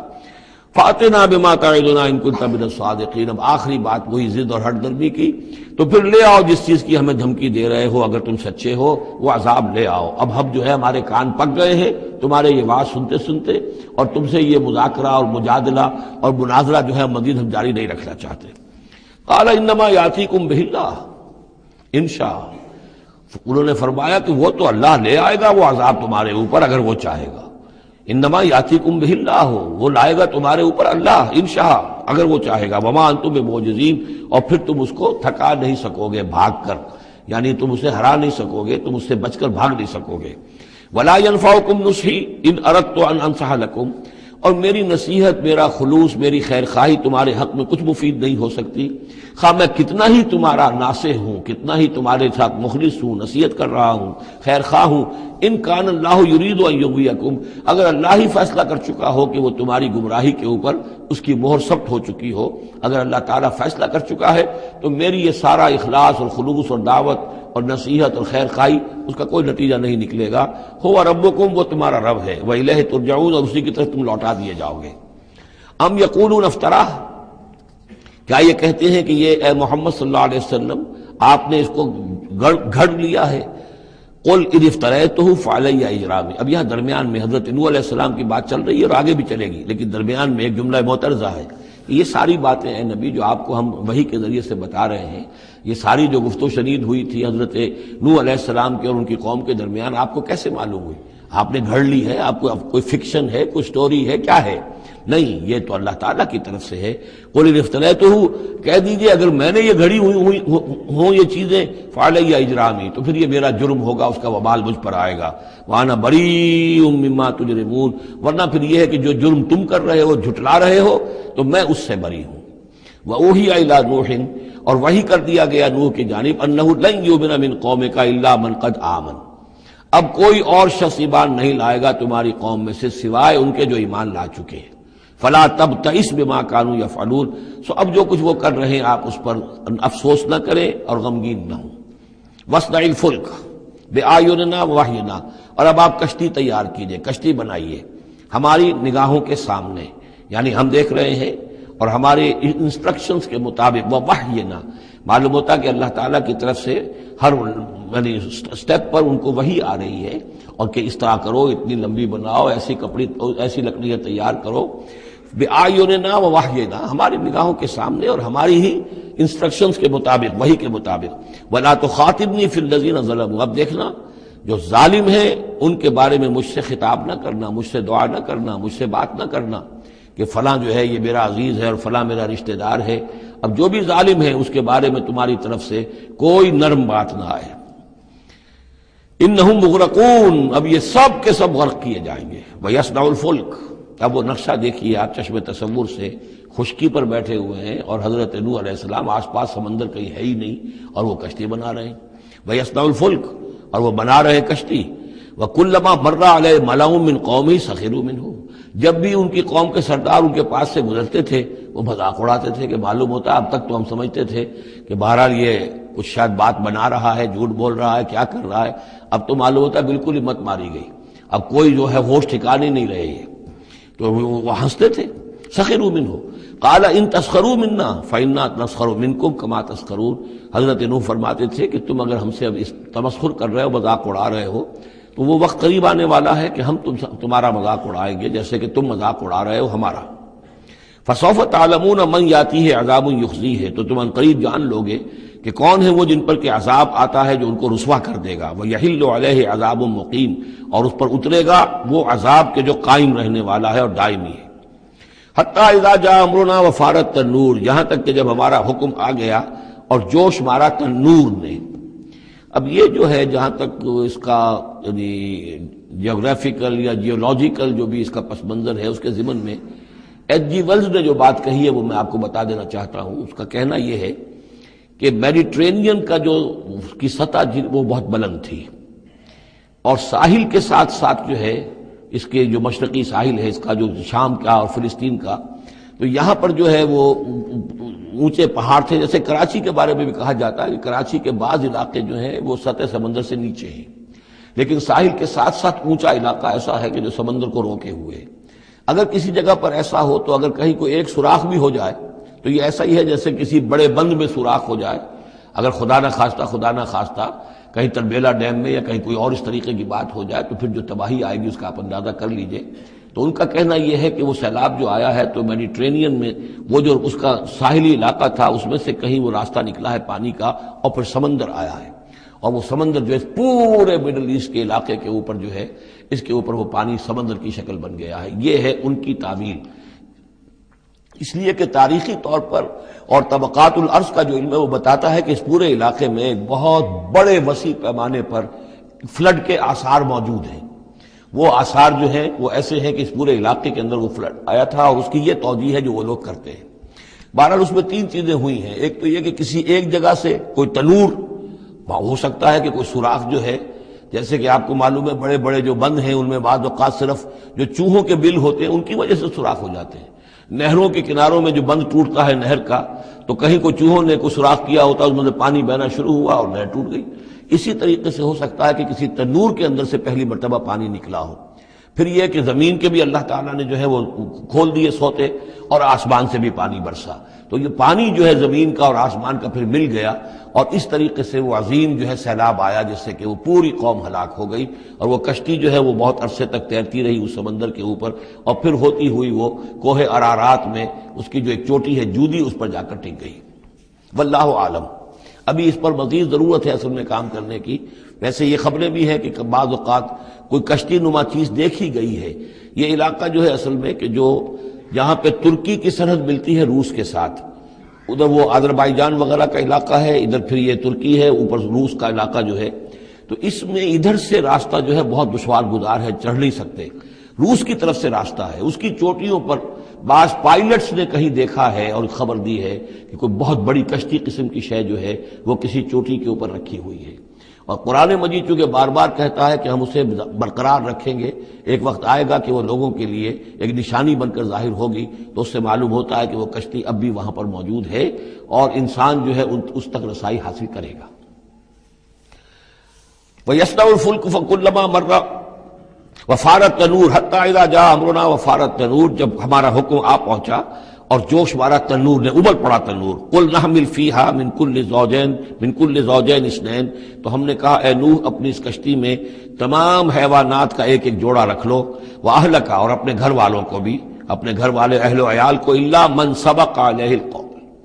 سوائے آپ کے اہل و عیال میں سے وہ کہ جن کے بارے میں پہلے حکم گزر چکا ہے۔ یہ حضرت نوح کے خاندان میں سے ایک ان کی بیوی اور اسی بیوی کا بیٹا یام، تین بیٹے ان کے ساتھ بچے ہیں جو اہل ایمان تھے، حام، سام اور یافس۔ سام کی اولاد ہے وہ جو نیچے تمام ہمیں ابھی نقشہ دیکھا ہے، حضرت ابراہیم بھی سامی ہے، اور یہ قوم عاد بھی سامی، قوم سمود بھی سامی، یہ سیمیٹک ریسز کہلاتی ہیں۔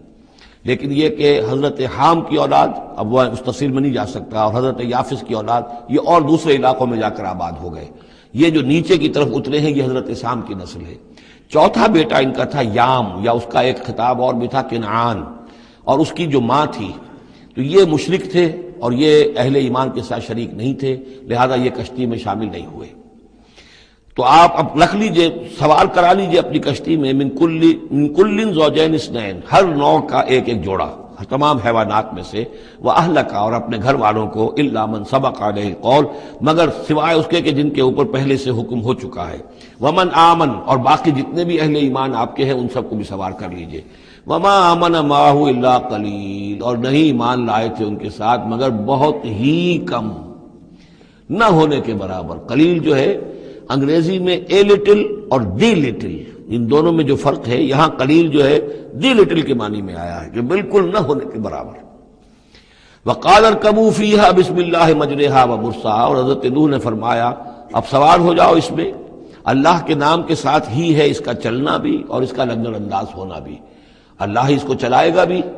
جب تک یہ پانی میں تیرتی رہے گی، اور اللہ ہی کے حکم سے یہ لنگر انداز ہوگی جہاں بھی اللہ کی مشیت ہوگی کہ یہ لنگر انداز ہو جائے۔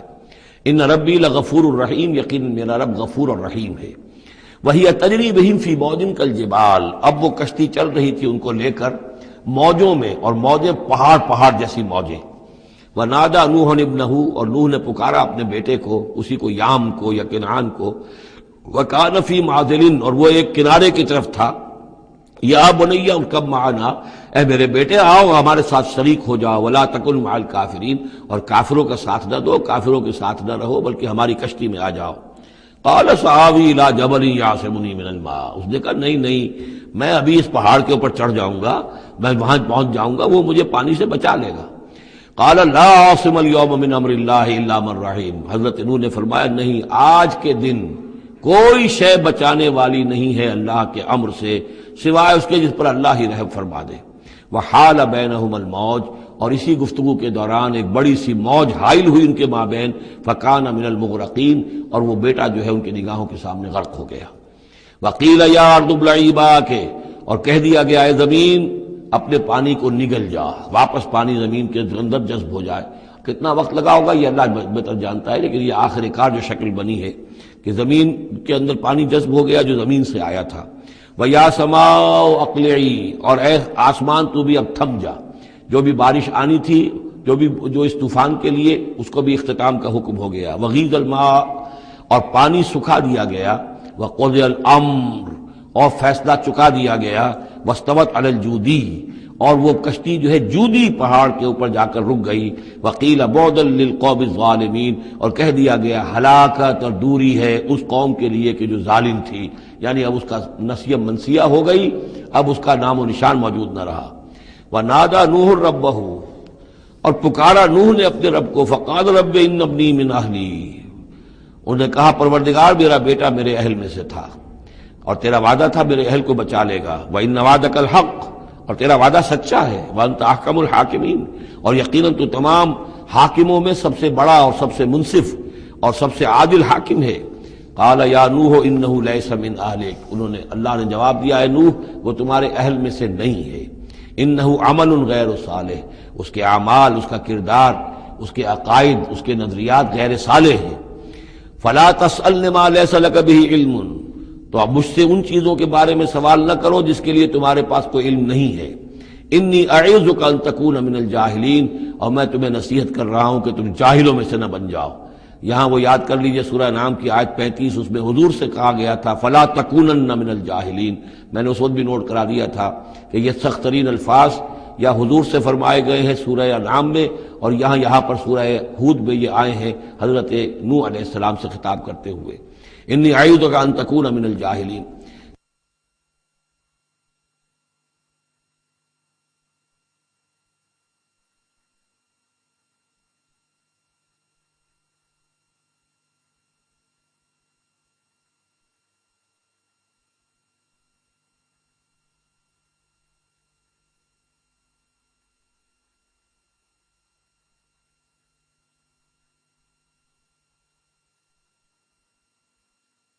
سنت اس کو تسلیم نہیں کرتے، اس کی وجہ یہ ہے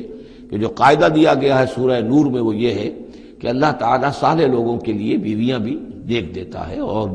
جو خبیثات للخبیثین والخبیثون للخبیثات والطیبات للطیبین والطیبین للطیبات، تو یہ چیزیں جو ہے اس کے چونکہ خلاف جاتا ہے، اس لیے یہ کہ صرف مشرک ہونے کی حد تک کہ یہ مشرک تھے باپ ماں بیٹا، اس لیے جو کٹے رہے، تو اسی پر اہل سنت کا اجماع ہے۔ قال رب انی اعوذ بک ان اسألک ما لیس لی بہ علم، حضرت نوح نے عرض کیا پروردگار میں تیری پناہ طلب کرتا ہوں اس سے کہ میں تجھ سے ایسی بات کا سوال کروں جس کے لیے کہ میرے پاس کوئی علم نہیں ہے، وَإِلَّا تَغْفِرْ لِي وَتَرْحَمْنِي، اور اگر تو نے مجھے معاف نہ فرما دیا اور رحم نہ فرمایا، اکم من الخاسرین، تو میں تو ہو جاؤں گا خسارہ پانے والوں میں۔ قیل یا نوح اہبط بسلام منا وبرکات علیک، ہم نے کہا نوح اب اترو، اس کشتی سے اترو، بسلام منا، ہماری طرف سے سلامتی کے ساتھ، و برکات، اور برکتوں کے ساتھ، علیکا، جو تم پر بھی ہوں گی، وعلی امم ممن معک، اور ان امتوں پر بھی ہماری یہ برکات ہوں گی کہ جو ان لوگوں کے ساتھ، جو ان کی نسل سے وجود میں آئیں گی جو تمہارے ساتھ ہیں۔ تو گویا کہ نسل انسانی بعد میں عام خیال یہی ہے کہ حضرت نوح علیہ السلام کے 3 بیٹوں ہی سے چلی ہے،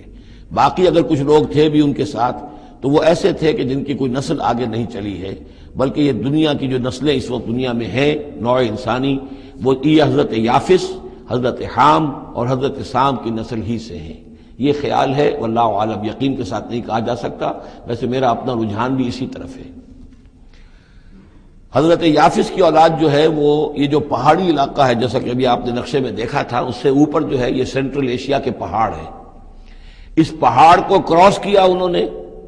اور وہ جو پھر میدانی علاقہ ہے روس کا، اور اس کی طرف سے ہوتے ہوتے وہ سیرائے گوبی سے ہوتے ہوئے چین کا، تو حضرت یافس کی اولاد ادھر پھیل گئی ہے، یورپ سے لے کر اور چائنا تک، یہ سب یافس کی نسل ہے۔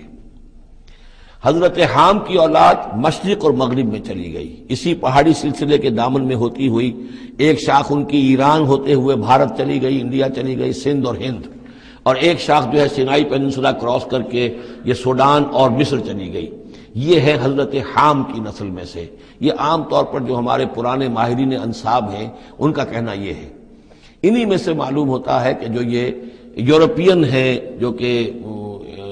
انڈو ایرانین جو کہلاتے ہیں ایرینز، تو یہ ایرینز جو ہے یہ سب حضرت حام کی اولاد میں سے معلوم ہوتے ہیں۔ ان میں سے گریکس بھی ہیں، اور ان میں رومنز بھی ہیں، اور ان میں جرمنز بھی ہیں۔ باقی جو ہے نسلیں جو ہیں یہ اینگلو سیکسنز، یہ ہیں حضرت یافسی کی نسل سے، جو اوپر سے جا کر اور یہ اسکینڈینیوین کنٹریز سے ہو کر پھر نیچے اترے ہیں یورپ کی طرف۔ تو یہ جو ناردرنرز کہلاتے ہیں، دی نارڈک ریسز، شمالی اقوام جو ہے اینگلو سیکسنز ان میں سے ہیں، لیکن جو مشرقی یورپ کی یہ اقوام ہیں یہ اصل میں یہ بھی آریائی نسل جو ہے حضرت حام کی نسل میں سے، واللہ عالم۔ تو یہاں وہ الفاظ آ گئے تھے، قال یا نوح اہبط بسلام منا وبرکات علیک وعلی امم ممن معک، ان امتوں اور قوموں پر بھی سلامتی اور برکات جو ان میں سے ہوں گی جو تمہارے ساتھ ہیں، تمہارے ساتھ جو اس کشتی میں سوار ہیں۔ وَأُمَمٌ سَنُمَتِّعُهُمْ، اور کچھ اور قومیں بھی ہوں گی، فرقے ہوں گے جنہیں ہم کچھ سامان دیں گے دنیا کا، ثُمَّ يَمَسُّهُم مِّنَّا عَذَابٌ أَلِيمٌ، اور پھر ان کے اوپر ہماری طرف سے ایک بڑا زبردست عذاب آئے گا، جیسے کہ پھر قوم ہود پر اور قوم صالح پر آیا ہے۔ تِلْكَ مِنْ أَنبَاءِ الْغَيْبِ نُوحِيهَا إِلَيْكَ، یہ غیب کی خبروں میں سے ہے جو وحی کر رہے ہیں ہم آپ کی جانب اے محمد صلی اللہ علیہ وسلم۔ وما كنت تعلمها انت ولا قومك، اور نہیں جانتے تھے آپ ان کو، نہ آپ نہ آپ کی قوم ان سے واقف تھی، من قبل هذا، اس سے پہلے، فاصبر، تو اے نبی صبر کیجئے، ان العاقبۃ للمتقین، یقیناً آخری انجام جو ہے وہ بھلا ہوگا اہل تقوی ہی کا۔ وَإِلَىٰ عَادٍ أَخَاهُمْ هُودًا، یہ سام کی نسل کی ایک شاخ جو نیچے اتری ہے اور یہ پہنچ گئی ہے جزیرہ نماء عرب کے تقریباً جو ساؤتھرن ڈیزرٹ ہے جو آج کا، اس کے اندر، اور عاد کی قوم کی طرف ہم نے بھیجا اخاہم ہودا، ان کے بھائی ہود کو، قال یا قوم اعبدوا اللہ ما لکم من الہ غیرہ ان انتم الا مفترون، انہوں نے کہا میری قوم کے لوگوں تمہارا کوئی الہ اللہ کے سوا نہیں ہے، اور یہ باقی تم نے نام گھڑ لیے ہیں، کوئی اور معبود نہیں ہے، کسی کی حقیقت نہیں ہے۔ یا قوم لا اسألکم علیہ اجرا، اور میری قوم کے لوگوں میں تم سے کوئی اجر کا طالب نہیں ہوں، ان اجری الا علی الذی فطرنی، نہیں ہے میرا اجر مگر اسی کے ذمے جس نے مجھے پیدا فرمایا، افلا تعقلون، تو کیا تم عقل سے کام نہیں لیتے۔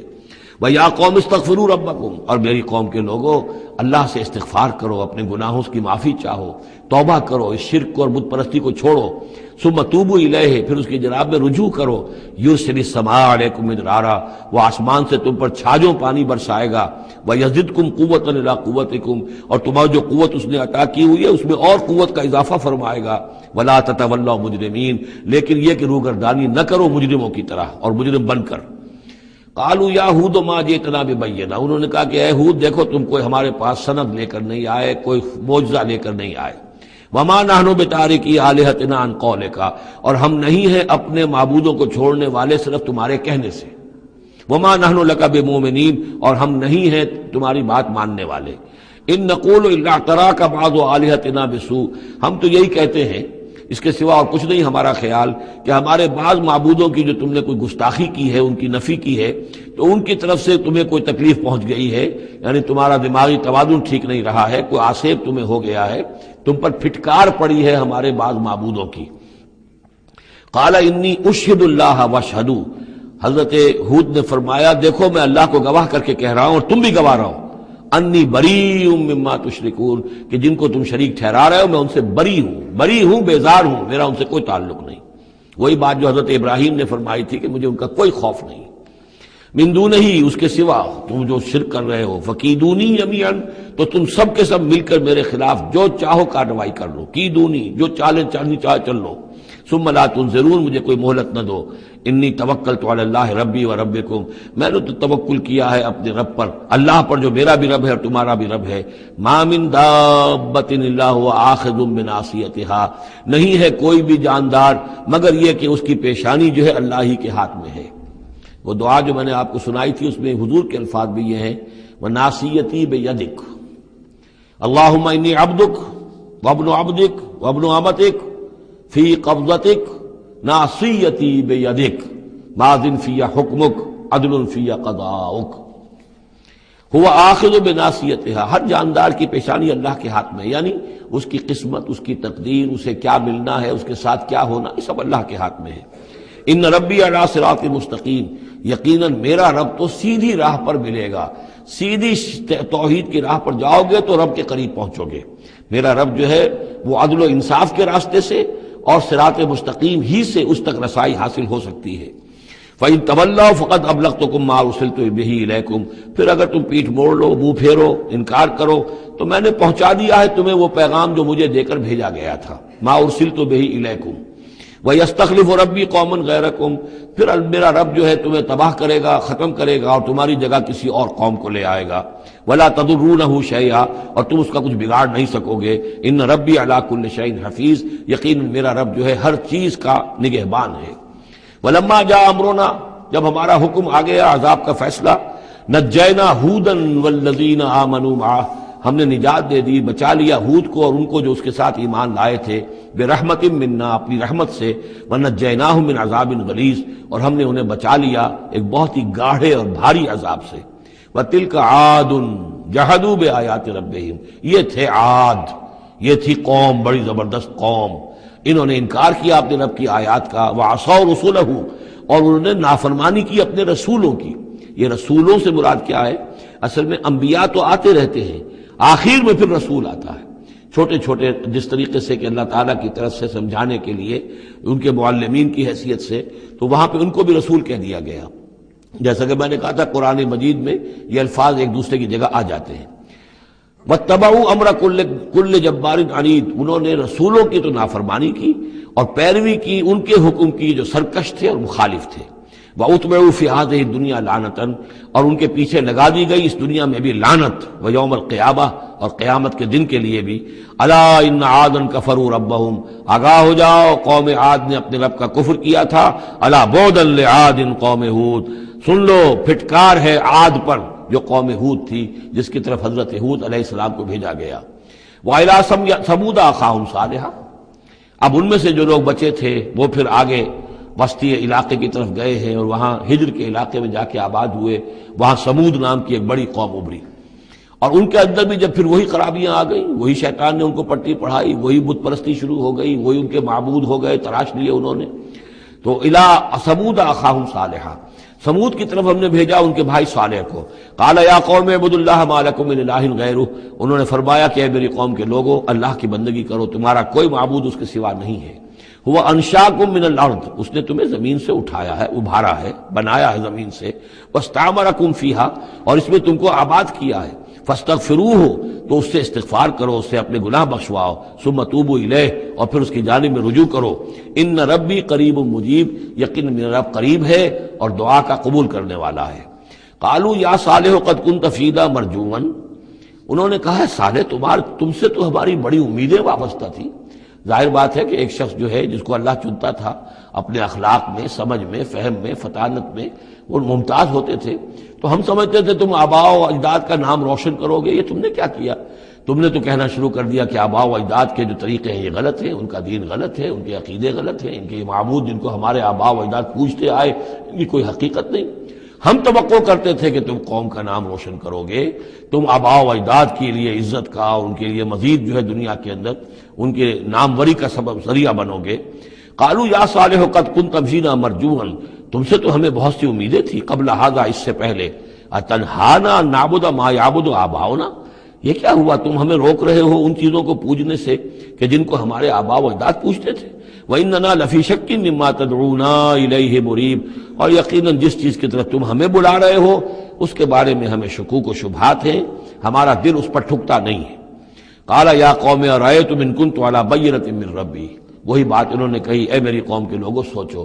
اگر میں پہلے سے بھی اپنے رب کی طرف سے بینہ پر تھا، میری فطرت سلیم تھی، تم دیکھتے تھے کہ میں تمہارے درمیان ایک اچھا آدمی تھا، صاف ستھرا کردار رکھنے والا انسان تھا، میری فطرت صالح تھی، وَآتَانِي مِنْهُ رَحْمَةً، اور اللہ نے پھر مجھے اپنے پاس سے رحمت عطا کر دی، اب وہی آ گئی، نبوت عطا کر دی گئی۔ فَمَن يَنصُرُنِي مِنَ اللَّهِ إِنْ عَصَيْتُهُ، تو اب اگر میں اللہ کی نافرمانی کروں تو مجھے کون بچائے گا اللہ سے؟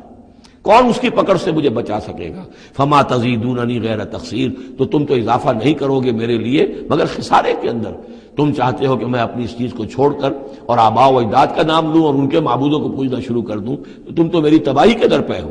وَيَا قَوْمِ هَٰذِهِ نَاقَةُ اللَّهِ لَكُمْ آیَةٌ، اور دیکھو میری قوم کے لوگوں، یہ اللہ کی اونٹنی ہے، تمہارے لیے ایک نشانی ہے۔ فَذَرُوهَا تَأْكُلْ فِي أَرْضِ اللَّهِ، اسے چھوڑے رکھو، یہ چرتی رہے اللہ کی زمین میں، جہاں چاہے جہاں سے چاہے کھائے۔ وَلَا تَمَسُّوهَا بِسُوءٍ، اور دیکھنا کسی برے ارادے سے اس کو ہاتھ نہ لگانا۔ فَيَأْخُذَكُمْ عَذَابٌ قَرِيبٌ، تو پھر تمہیں آ پکڑے گا وہ عذاب کہ جو اب دور نہیں ہے، قریب ہی ہے۔ فَعَقَرُوهَا، تو انہوں نے اس کی کونچیں کاٹ ڈالی، اس کو ہلاک کر دیا۔ فَقَالَ تَمَتَّعُوا فِي دَارِكُمْ ثَلَاثَةَ أَيَّامٍ، حضرت صالح نے فرمایا کہ اچھا ٹھیک ہے، اب تم اپنے گھروں کے اندر جو بھی کھانا پینا ہے، رچنا بسنا ہے، تین دن تک رہ لو اور بس لو۔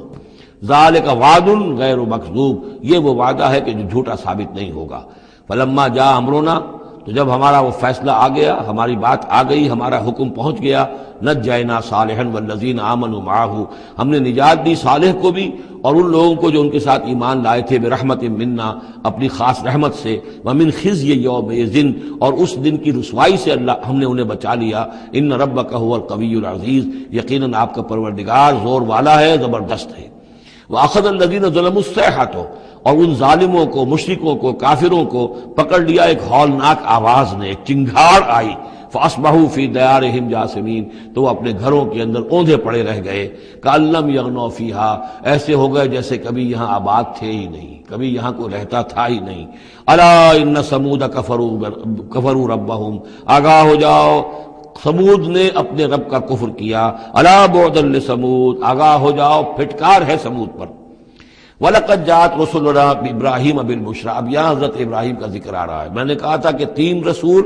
پری ابراہمک، نوح، ہود، صالح۔ 3 رسول کو ہم کہہ سکتے ہیں پوسٹ ابراہمک، اگرچہ ان میں سے ایک جو ہیں وہ ہم عصر ہیں۔ حضرت لوط حضرت ابراہیم علیہ السلام ہی کے بھتیجے ہیں، انہی پر ایمان لائے تھے، ان کے ساتھ ہی انہوں نے ہجرت کی تھی۔ پھر ان کے بعد شعیب، وہ بھی حضرت نوح حضرت ابراہیم کی نسل سے ہیں۔ پھر جو بھی بنی اسرائیل تھے ان میں موسیٰ بھیجے گئے، وہ بھی حضرت ابراہیم کی نسل سے ہیں۔ آخری رسول محمد صلی اللہ علیہ وسلم وہ بھی ابراہیم کی نسل سے ہیں۔ لیکن یہ کہ ان میں سے 3 کا ذکر کرنے کے بعد اب ابراہیم کا ذکر ہو رہا ہے یہاں۔ سورہ انعام میں وہاں جو پہلا جوڑا تھا حضرت ابراہیم کا ذکر جو ہے وہ اس انباء رسل میں سے بالکل نکال کر لے گئے تھے، اور وہ قصص النبیین کے انداز میں سورہ انعام میں آ گیا تھا۔ یہاں اس جوڑے میں فرق یہ ہے کہ حضرت ابراہیم کا ذکر بھی یہاں شامل کر دیا گیا، لیکن فرق وہی ہے، یہ وہ انباء رسل کا نہیں، حضرت نوح، حضرت ہود، حضرت صالح، حضرت لوط، حضرت شعیب کے انداز میں ذکر نہیں ہے، بلکہ ایک انداز ہے کہ حضرت لوط علیہ السلام جن شہروں کی طرف بھیجے گئے تھے اور اس کی وہاں پہ بسنے والوں نے ان کی بات ماننے سے انکار کیا، تو جو عذاب الہی لے کر جو فرشتے آئے تھے جنہیں بھیجا گیا تھا، وہ پہلے آئے حضرت ابراہیم کے ہاں، اور وہاں حضرت اسحاق کی ولادت کی انہوں نے خوشخبری دی حضرت سارہ کو۔ بس یہ ایک واقعہ بیان کیا درمیان میں، ورنہ اصل مسئلہ جو ہے وہ حضرت لوط کا شروع ہوگا۔ انباء الرسل کے اعتبار سے جو معاملہ ہے وہ حضرت لوط کا واقعہ ہے۔ وَلَقَدْ جَاءَتْ رُسُلُنَا إِبْرَاهِيمَ بِالْبُشْرَىٰ، اور ہمارے فرستادے، ہمارے ایلچی، فرشتے ہمارے بھیجے ہوئے آئے ابراہیم کے پاس بشارت دینے کے لیے۔ قالوا سلاما، انہوں نے آ کر کہا سلام۔ قال سلام، حضرت ابراہیم نے بھی سلام کا جواب سلام سے دیا۔ فما لبث ان جاء بعجل حنیذ، تو پھر ذرا بھی دیر نہ کی، فوراً گئے اور ایک تلا ہوا بچڑا ان کی ضیافت کے لیے لا کر سامنے رکھ دیا۔ فلما رأى أيديهم لا تصل إليه، تو جب انہوں نے دیکھا کہ ان کا تو ہاتھ آگے بڑھ ہی نہیں رہا اس بچڑے کا گوشت کھانے کے لیے، آمادہ ہی نہیں ہے،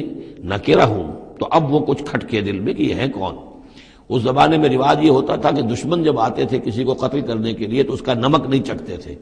نمک خوار ہو جائیں گے تو پھر کیسے قتل کریں گے۔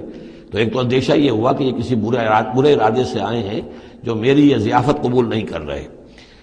نکرہم واوجس منہم خیفہ، اور ان کے دل میں، حضرت ابراہیم کے دل میں ان کی طرف سے ایک خوف پیدا ہو گیا۔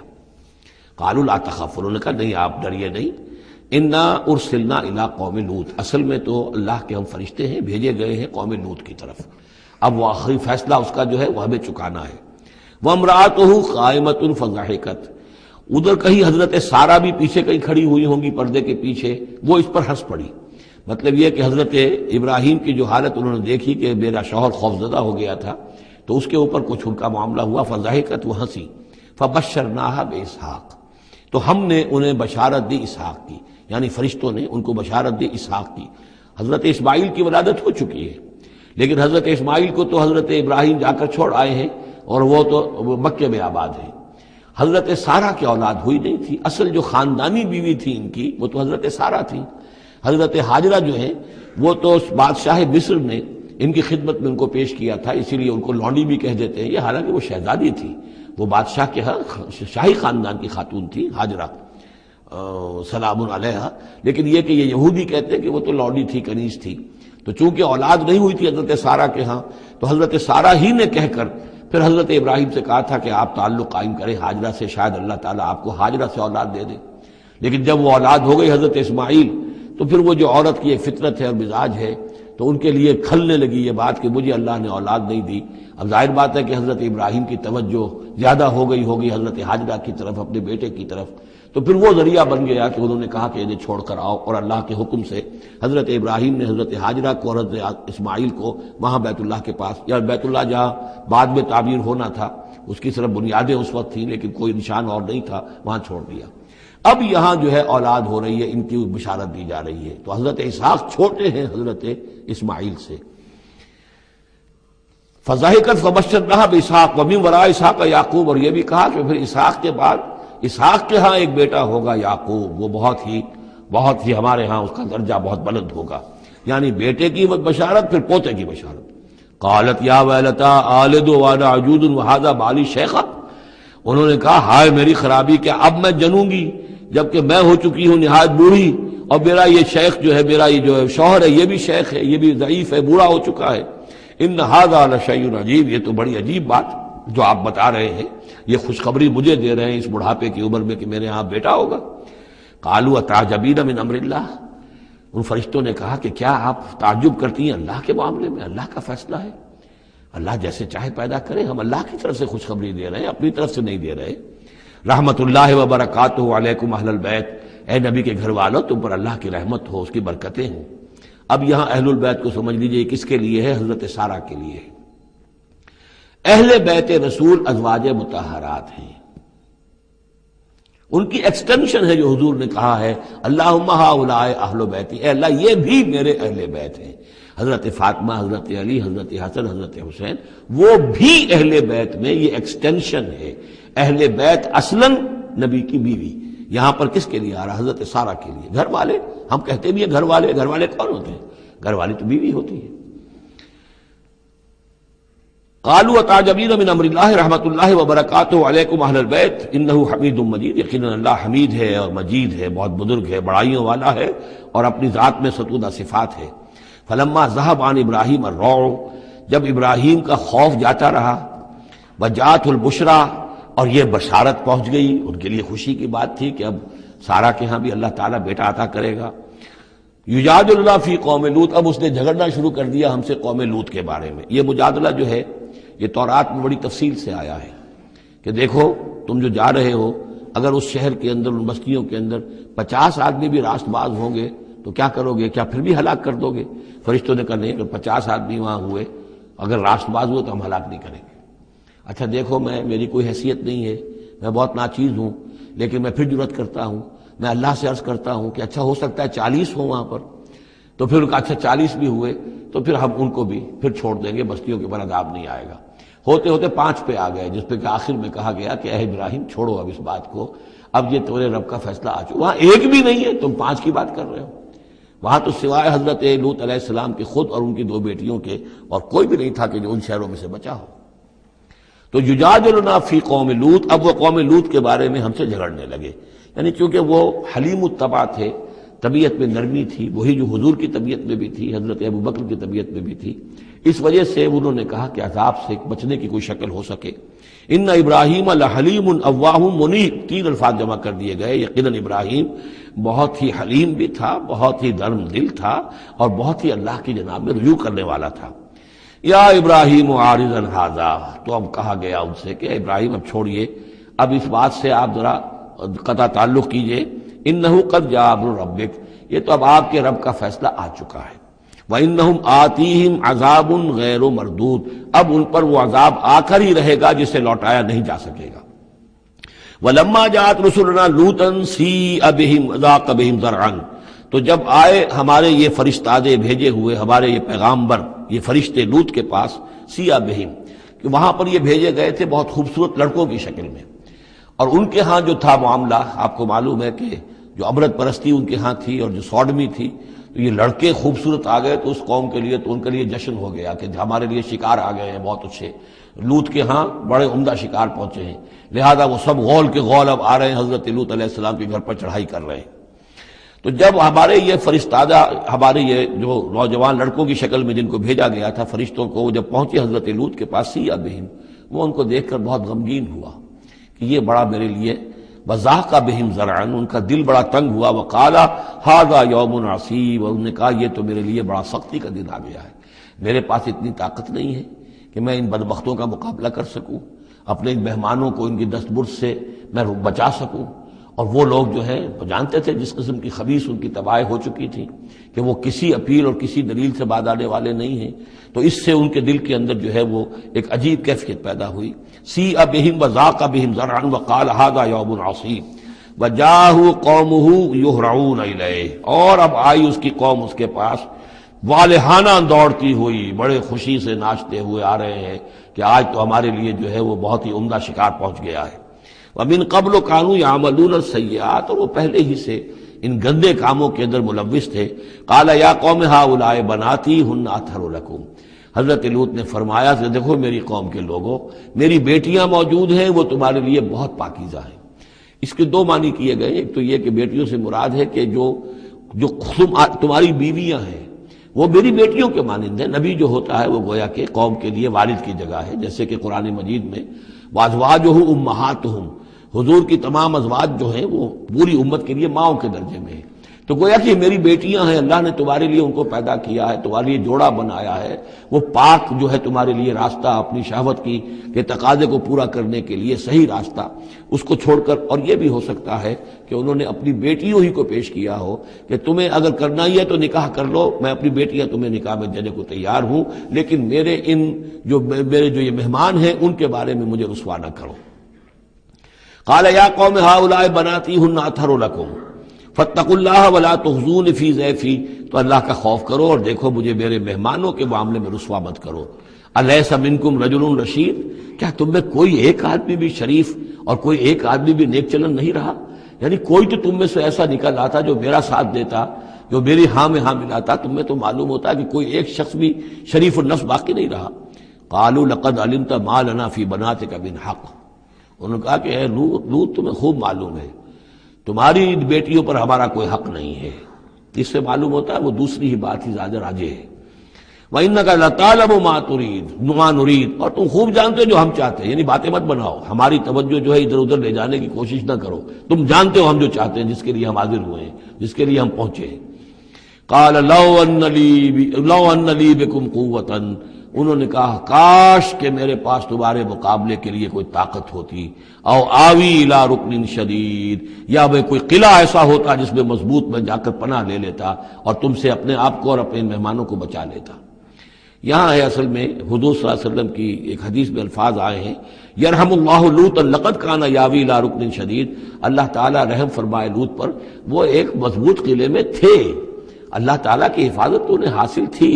لیکن یہ کہ اس وقت جو صورت بن گئی تھی ان کے لیے، جیسے جب جادوگروں نے جو اپنے انچھر پھینکے تھے اور وہ بھی بن گئے تھے فرعون کے دربار میں، وہ بھی شکل اختیار کر لی تھی انہوں نے سانپوں کی، تو حضرت موسیٰ پر بھی وقتی طور پر خوف طاری ہو گیا تھا۔ تو بدبنائے طب بشری خوف کا ہو جانا یہ کوئی نبوت کی عصمت کے منافی نہیں ہے۔ تو یہاں پر بھی اللہ تعالیٰ کی حفاظت تھی، اور جیسا کہ آیا فرشتوں نے پھر ذرا سا ایک ہاتھ ہلایا اور سب کے سب اندھے ہو گئے، وہ اس طرح کا معاملہ تفاصیل تورات میں ہے۔ قال لو ان لی بکم، لیکن جو حسرت کی کیفیت تھی اور جس طرح ضیق میں ان کی جان اس وقت آئی تھی، اس کا تصور کیجئے، کاش کہ میرے پاس تمہارے مقابلے کے لیے طاقت ہوتی، او آوی الی رکن شدید، یا کوئی ایسا ہوتا مضبوط مستحکم قلعہ جس میں جا کر میں پناہ لے لیتا۔ قالوا یا لوط انا رسول ربک، ان فرشتوں نے کہا اے لوط گھبرائیں نہیں، ہم آپ کے رب کے پیغامبر ہیں، بھیجے ہوئے ہیں، لن یصلوا الیک، یہ آپ تک پہنچ ہی نہیں پائیں گے، آپ کو کوئی گردن نہیں پہنچا سکیں گے، آپ بالکل اطمینان رکھیں۔ فَأَسْرِ بِأَهْلِكَ بِقِطْعٍ مِنَ اللَّيْلِ، اور بھی رات کا ایک حصہ جو باقی ہے اس میں آپ اپنے اہل کو لے کر، اپنے گھر والوں کو لے کر نکل جائیے اس بستی سے۔ وَلَا يَلْتَفِتْ مِنْكُمْ أَحَدٌ، اور کوئی بھی آپ میں سے پیچھے نہ دیکھے، پیچھے توجہ نہ کرے، پیچھے کی طرف کوئی خیال نہ آئے کہ ہمارے دوست تھے اور ہمارے یہ تھے اور ہمارے عزیز تھے، إِلَّا امْرَأَتَكَ، اور آپ کی بیوی بھی ساتھ نہیں جائے گی، وہ بھی یہیں رہے گی۔ یہ دو بیویاں ہیں جلیل القدر پیغمبروں کی، جن کا ذکر پھر آئے گا بڑی وضاحت کے ساتھ سورہ تحریم میں، ایک حضرت نوح علیہ السلام کی بیوی اور ایک حضرت لوط کی بیوی، کہ یہ اگرچہ کہ کانتا تحت عبدین من عبادنا صالحین فخانتاہما فلم یغنیا عنہما من اللہ شیئا، اگرچہ وہ ہمارے دو بہت ہی نیک اور بہت ہی برگزیدہ بندوں کے تحت تھیں، ان کے گھروں میں آباد تھیں، لیکن یہ کہ انہوں نے خیانت کی، اور اس کے نتیجے میں یہ ہے کہ پھر وہ اللہ تعالیٰ کے عذاب سے ان کے شوہر انہیں بچا نہیں سکے۔ نہ حضرت نوح بچا سکے اپنی اس بیوی کو، اور نہ حضرت لوط بچا سکے اپنی اس بیوی کو۔ الا امرأتک، سوائے آپ کی بیوی کے، انہ مصیبھا ما اصابہم، اس کے اوپر تو وہی مصیبت آ کر رہنی ہے جو ان سب پر آنی ہے۔ ان موعدہم الصبح، اور دیکھیے ان کے وعدے کا وقت صبح کا ہے، صبح کو وہ عذاب آ جائے گا۔ الیس صبح بقریب، کیا صبح قریب نہیں ہے؟ یعنی اب جلدی کیجئے، اب آپ فوری طور پر یہاں سے اپنی بچیوں کو لے کر نکل جائیے۔ فلما جاء امرنا جعلنا عالیہا سافلہا، جب ہمارا حکم آ پہنچا ہم نے اس کے اونچے کو نیچا کر دیا، یعنی کسی بستی کو تلپٹ کیا جائے تو چھت نیچے ہو جائے گی اور جو بنیادیں اوپر آ جائیں گی۔ عالیہا سافلہا، الٹ کر رکھ دیا بستیوں کو۔ وامطرنا علیہا حجارۃ من سجیل، اور مزید ان کے اوپر ہم نے بارش برسائی کنکروں کی، پتھروں کی۔ یعنی یہ کہ ایک طرف تو یہ کہ کچھ زلزلہ آیا یا کچھ اور زمین میں دھماکہ ہوا، ایکسپلوژن ہوا جس سے وہ بستیاں الٹ گئیں، اور اس کے بعد یہ ہے کہ آسمان سے پھر بارش ہوئی ہے ان پر سجیل۔ یہ سجیل اصل میں فارسی کا لفظ ہے سنگ گل، سنگ گل یعنی یہ کہ مٹی جو ہے اگر کسی صحرا کے اندر تھوڑی سی پھوار پڑے اور زیادہ تیز بارش نہ ہو تو وہ ہر قطرے کے ساتھ تھوڑی سی مٹی مل کر وہ ایک چھوٹا سا دانہ بنتا ہے، اور وہ پھر دھوپ جب پڑتی ہے تو وہ پھر پک جاتا ہے، جیسے کہ کہیں آپ اینٹیں پکاتے ہیں اپنے ان کے اندر بھٹیوں کے اندر، یہ پھر کہلاتی ہے سنگ گل۔ یعنی یہ پتھر تو ہے لیکن یہ پتھر نہیں ہے، یہ مٹی کے بنے ہوئے پتھر ہیں، کنکر ہیں۔ ان کنکروں کی بارش ہوئی جس کے اندر کہ اس کو بالکل دفن کر دیا گیا ان دونوں شہروں کو۔ منضود، تہ بر تہ، تہ بر تہ، وہ جو بارش ہو رہی تھی کنکروں کی تہ بر تہ۔ مسومۃ عند ربک، اور وہ نشان زد تھے تیرے رب کی طرف سے، یعنی ہر ایک کے لیے معلوم تھا کہ کس کو کون سا پتھر لگنا ہے اور کون سا جو شخص ہے اس کی ہلاکت کس کے ذریعے سے ہونی ہے۔ وما ہی من الظالمین ببعید، اور یہ ان ظالموں سے کچھ زیادہ دور نہیں ہے، یعنی جو مشرکین مکہ ہیں، جو قریش ہیں اور عرب کے جو مشرک ہیں، ان سے یہ بستیاں کو دور تو نہیں ہیں، اس لیے کہ یہ جب جاتے تھے فلسطین کی طرف اپنے قافلے لے کر تو یہاں سے گزرتے تھے۔ قوم سمود کا مسکن بھی ان کے راستے میں آتے تھے، قوم مدین کا علاقہ بھی ان کے راستے میں آتا تھا، پھر یہ عمورہ اور صدوم کی بستیوں کے جو ہے یہ بھی کچھ ان کے جو آثار باقی رہ گئے تھے وہ بھی آتے تھے۔ وَإِلَىٰ مَدْيَنَ أَخَاهُمْ شُعَيْبًا، اور مدین کی طرف ہم نے بھیجا ان کے بھائی شعیب کو۔ میں بتا چکا ہوں یہ بنی قطورہ میں سے ہے مدین، اور پھر ان سے جو ایک قوم بڑی بنی وہ آ کر خلیج عقبہ کے داہنی طرف جو ہے یہ علاقے کے اندر آباد ہو گئی۔ اور یہ انٹرسیکشن ہے، روڈز کا کراس روڈ ہے۔ قافلے جو جنوب سے شمال کو جاتے تھے یمن سے شام کو، اور شام سے یمن کو، وہ گزرتے تھے شمالاً جنوباً، اور قافلے جو عراق سے آتے تھے اور مصر کو جاتے تھے وہ گزرتے تھے شرقاً غرباً۔ اس طریقے سے یہ جو ہے انٹرسیکشن تھا ان قافلوں کا، تو یہاں بڑی خوشحالی ہوئی، کاروبار چمکے ان کے۔ لیکن اس قوم کے اندر پھر وہ خرابیاں آئیں جو ہم پڑھ چکے ہیں سورہ اعراف میں، کم تولنا، کم ناپنا، رہزنی کرنا، جھوٹ بولنا، دھوکہ دینا، یعنی شرک کے علاوہ۔ وَإِلَىٰ مَدْيَنَ أَخَاهُمْ شُعَيْبًا، اور مدین کی طرف ہم نے بھیجا ان کے بھائی شعیب کو۔ قَالَ يَا قَوْمِ اعْبُدُوا اللَّهَ مَا لَكُم مِّنْ إِلَٰهٍ غَيْرُهُ، انہوں نے بھی یہی کہا کہ اے میری قوم کے لوگو، اللہ کی بندگی کرو، تمہارا کوئی الہ نہیں ہے اس کے سوا۔ وَلَا تَنقُصُوا الْمِكْيَالَ وَالْمِيزَانَ، اور نہ کم رکھو پیمانوں کو اور نہ ہی میزان تول کو۔ إِنِّي أَرَاكُمْ بِخَيْرٍ، میں تمہیں دیکھ رہا ہوں کہ آسودہ حال ہو، اللہ نے تمہیں آسودہ حال کیا ہے۔ انی اخاف علیکم عذاب یوم محیط، لیکن اگر تم اپنی ان غلط بدعمالیوں سے باز نہ آئے تو مجھے اندیشہ ہے کہ تم پر ایک ایسے دن کا عذاب آ جائے گا جو تمہیں گھیر لے گا۔ وَيَا قَوْمِ أَوْفُوا الْمِكْيَالَ وَالْمِيزَانَ بِالْقِسْطِ، اور میری قوم کے لوگوں پیمانہ اور تول جو ہے عدل اور انصاف کے ساتھ پورا پورا دیا کرو۔ وَلَا تَبْخَسُوا النَّاسَ أَشْيَاءَهُمْ، اور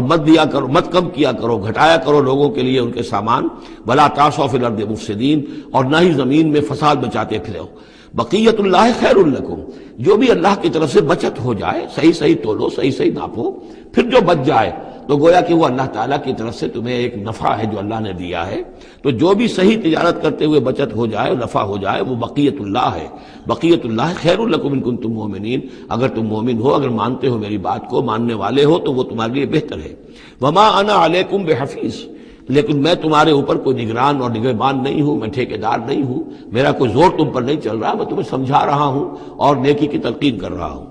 قالوا یا شعیب وصلاتک تأمرک ان نترک ما یعبد آباؤنا، انہوں نے کہا اے شعیب کیا تمہاری نماز تمہیں اس بات کا حکم دیتی ہے کہ ہم چھوڑ دیں ان کو کہ جن کو پوجتے تھے ہمارے آباء و اجداد؟ اگرچہ حضرت شعیب کی گفتگو میں تذکرہ نہیں ہے، لیکن یہ کہ وہ کامن مرض جو ہے، مشترک مرض، بیماری، وہ تو موجود تھا، یعنی وہ شرک۔ او ان نفعل فی اموالنا ما نشاء، یا یہ تمہاری نماز جو ہے تمہیں روکتی ہے، حکم دیتی ہے اس بات کا کہ ہم اپنے مال میں جو چاہیں نہ کر سکیں۔ ہمارا مال ہے، یہ جو آج بھی دنیا میں تصور ہے، سیکریٹ رائٹ آف اونرشپ، میرا مال ہے میں جو چاہوں کروں، اسی سے پھر وہ ساری خرابیاں پیدا ہوتی ہیں۔ مال آپ کا ہے، اللہ کی امانت ہے، آپ کے پاس ہے، مالک اللہ ہے، لیکن اس میں اللہ کے حکم کے مطابق تصرف کرنا ہے۔ یہاں کوئی سیکریٹ رائٹ آف اونرشپ نہیں ہے۔ یو آر ٹرسٹیز،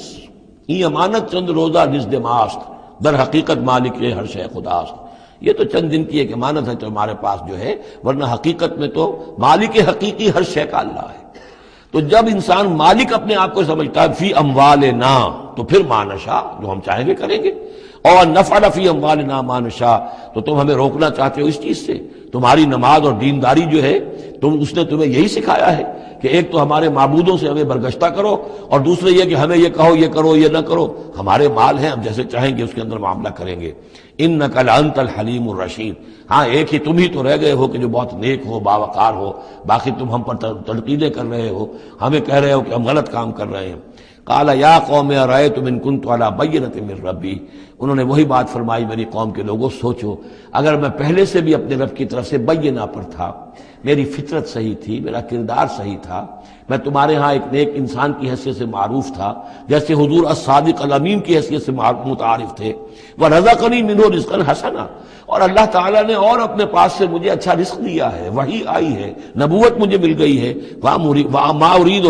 أَنْ أُخَالِفَكُمْ إِلَىٰ مَا أَنْهَاكُمْ عَنْهُ، اور میں یہ ہرگز نہیں چاہتا کہ جس چیز سے تمہیں میں روک رہا ہوں، تمہیں اس سے روک کر میں خود وہی کام کرنے لگوں۔ ان اريد الا الاصلاح، میں نہیں چاہتا سوائے اصلاح کے، مستطاعت ہو، جتنا بھی میرے امکان میں ہو۔ وما توفیقی الا باللہ، اور میری توفیق تو ہے تو اللہ ہی کی طرف سے ہے، جو بھی میرے اندر ہمت ہے، جو بھی استقامت ہے، اور جو بھی مجھ سے کام بن رہا ہے وہ اللہ کی طرف سے ہے۔ علیہ توکلت، تو میں نے اسی پر توکل کیا ہے، وإلیہ انیب، اور اسی کی طرف میرا رجوع کرنا ہے۔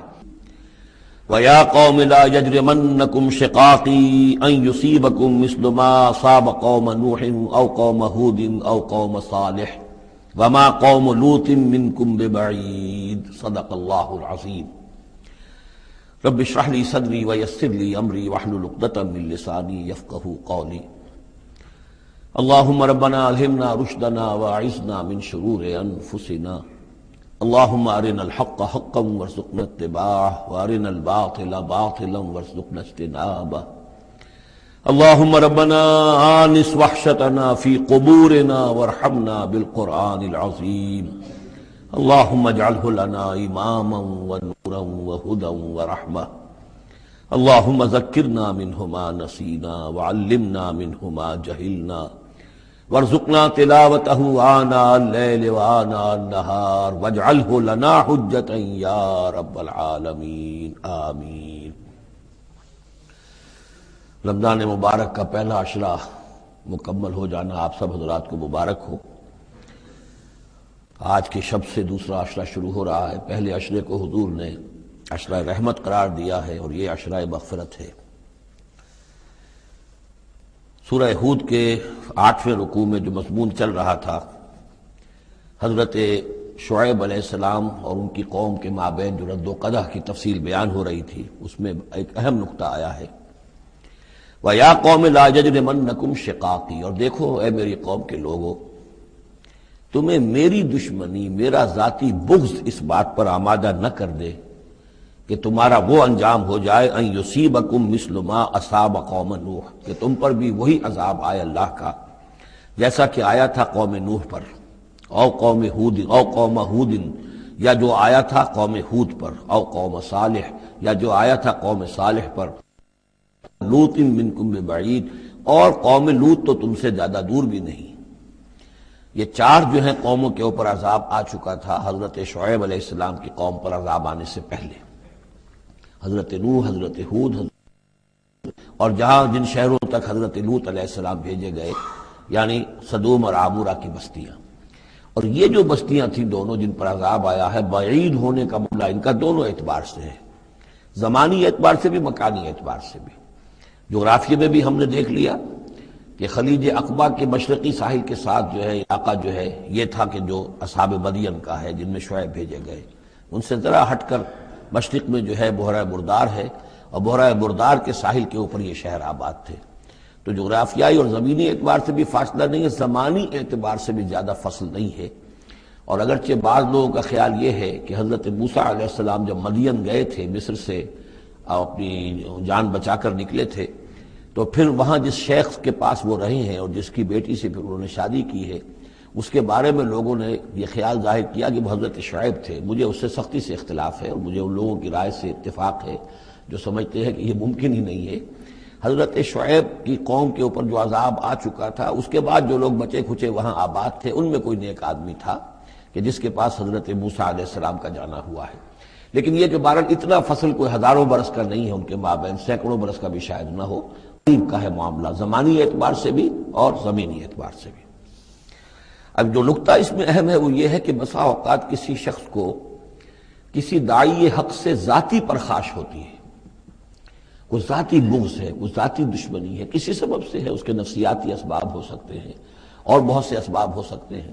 اور صرف ایک ذاتی پرخاش کی وجہ سے وہ اس کی دعوت کو رد کرتا ہے، اس کی مخالفت پر کمر بستہ ہو جاتا ہے، اس کی دشمنی اختیار کرتا ہے۔ نتیجہ کیا ہے؟ اس کا کچھ نہیں بگاڑتا، اپنے آپ کو برباد کر لیتا ہے، اپنی تباہی کو دعوت دیتا ہے۔ تو اے میری قوم کے لوگ، میری زدم زدہ میں تم کہیں اس انجام سے دوچار نہ ہو جانا، ایسا نہ ہو کہ میرا بغض اور میری عداوت جو ہے، وَيَا قَوْمِ لَا يَجْرِمَنَّكُمْ شِقَاقِي أَن يُصِيبَكُم مِّثْلُ مَا أَصَابَ قَوْمَ نُوحٍ أَوْ قَوْمَ هُودٍ أَوْ قَوْمَ صَالِحٍ وَمَا قَوْمُ لُوطٍ مِّنكُم بِبَعِيدٍ وَاسْتَغْفِرُوا رَبَّكُمْ، اور دیکھو استغفار کرو اپنے رب سے، ثُمَّ تُوبُوا إِلَيْهِ، پھر اس کی طرف رجوع کرو، اس کی طرف آگے بڑھو، اس کی اطاعت کرو، اس کی فرمانبرداری کرو۔ ان ربی رحیم ودود، یقیناً میرا رب رحیم بھی ہے، ودود بھی ہے، محبت فرمانے والا ہے۔ قال یا شعیب ما نفقہ کثیرا مما تقول، ان کا کہ اے شعیب تم جو کچھ کہتے ہو اس کی اکثر بات تو ہماری سمجھ میں نہیں آتی، کیا کہہ رہے ہو تم؟ یعنی یہ کہ ذہنوں کے سانچے اتنے بگڑ گئے ہوتے ہیں کہ سیدھی بات ان میں فٹ بیٹھتی نہیں۔ ما نفقہ کثیرا مما تقول وانا لنراک فینا ضعیفا، ہم تو یہ دیکھ رہے ہیں کہ تم ہمارے اندر کوئی طاقتور آدمی نہیں ہو، کمزور سے آدمی ہو، ہم تو دیکھتے ہیں کہ تمہارے پاس کوئی قوت نہیں ہے۔ لولا رہتو کا، اگر نہ ہوتا تمہارا خاندان، لرجمناکا، تو ہم تجھے کبھی کا جو سنسار کر چکے ہوتے۔ اب یہ بات بہت اہم ہے اس وقت، اصل میں یہ جو صورت مکی نازل ہو رہی ہیں، جو حضور کی دعوت اور تحریک جس دور سے گزر رہی تھی اور جو کچھ ہو رہا تھا، وہ اس کا ایک عکس سابقہ انبیاء اور رسل کے حالات میں بھی جو ہے تو وہ اسی دور کی مناسبت سے وہی باتیں نمایاں کی جاتی ہیں۔ یعنی جو تکرار ہوئی ہے ان رسولوں کے حالات کی، وہ تکرار محض نہیں ہے، بلکہ ہر جگہ پر جس دور میں وہ صورت نازل ہو رہی ہے جن میں ان کا تذکرہ ہو رہا ہے، اس دور میں جو خاص مسائل ہیں کہ جو درپیش ہیں محمد الرسول اللہ صلی اللہ علیہ وسلم اور آپ کے صحابہ کو، تو ان کے مناسبت سے جو ہدایت ہے، دل جوئی ہے، مسلمانوں کے لیے رہنمائی ہے، وہ حصہ ان رسولوں کی تعلیمات اور تاریخ کا بیان کیا جاتا ہے۔ اب یہاں مکے میں بھی شکل یہ ہو چکی تھی کہ بقیہ سب قریش جو ہیں وہ حضور کے خلاف جو ہیں سخت غیظ اور غضب کے اندر مبتلا تھے، لیکن چونکہ حضور کے چچا ابو طالب یہ خاندان بنی ہاشم کے سردار تھے اور انہیں ذاتی محبت تھی، وہ چاہے ایمان نہیں لائے حضور پر صلی اللہ علیہ وسلم، لیکن ذاتی محبت انہیں اتنی تھی کہ انہوں نے آخری وقت تک سپورٹ کیا ہے۔ اور قبائلی زندگی میں یہ ہوتا ہے کہ اگر کہیں کسی ایک خاندان کے کسی فرد کے اوپر کوئی ہاتھ اٹھایا جائے تو پھر وہ خاندان انتقام لیتا ہے۔ اس کا مطلب یہ ہوتا کہ وہ حضور کے خلاف وہ کوئی اقدام کرتے ہیں تو گویا کہ ان فائٹنگ شروع ہو جائے گی، داخلی خانہ جنگی شروع ہو جائے گی بنو ہاشم کی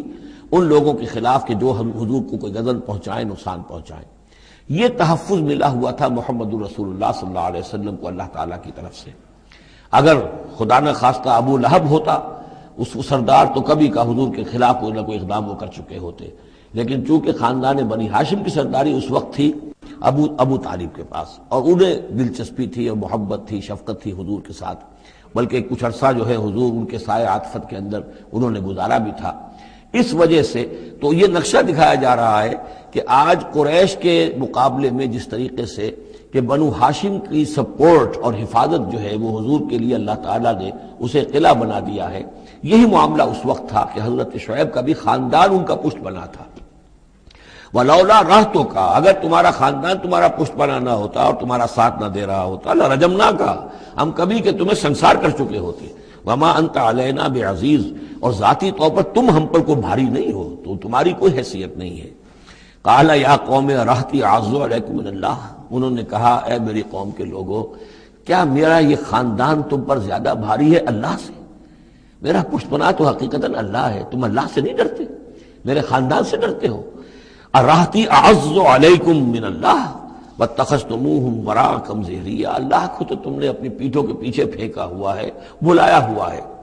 یہ بھی بہت ہی اہم نفسیاتی نکتہ ہے۔ ہوتا یہ ہے کہ ہم دنیا میں ایسے مگن رہتے ہیں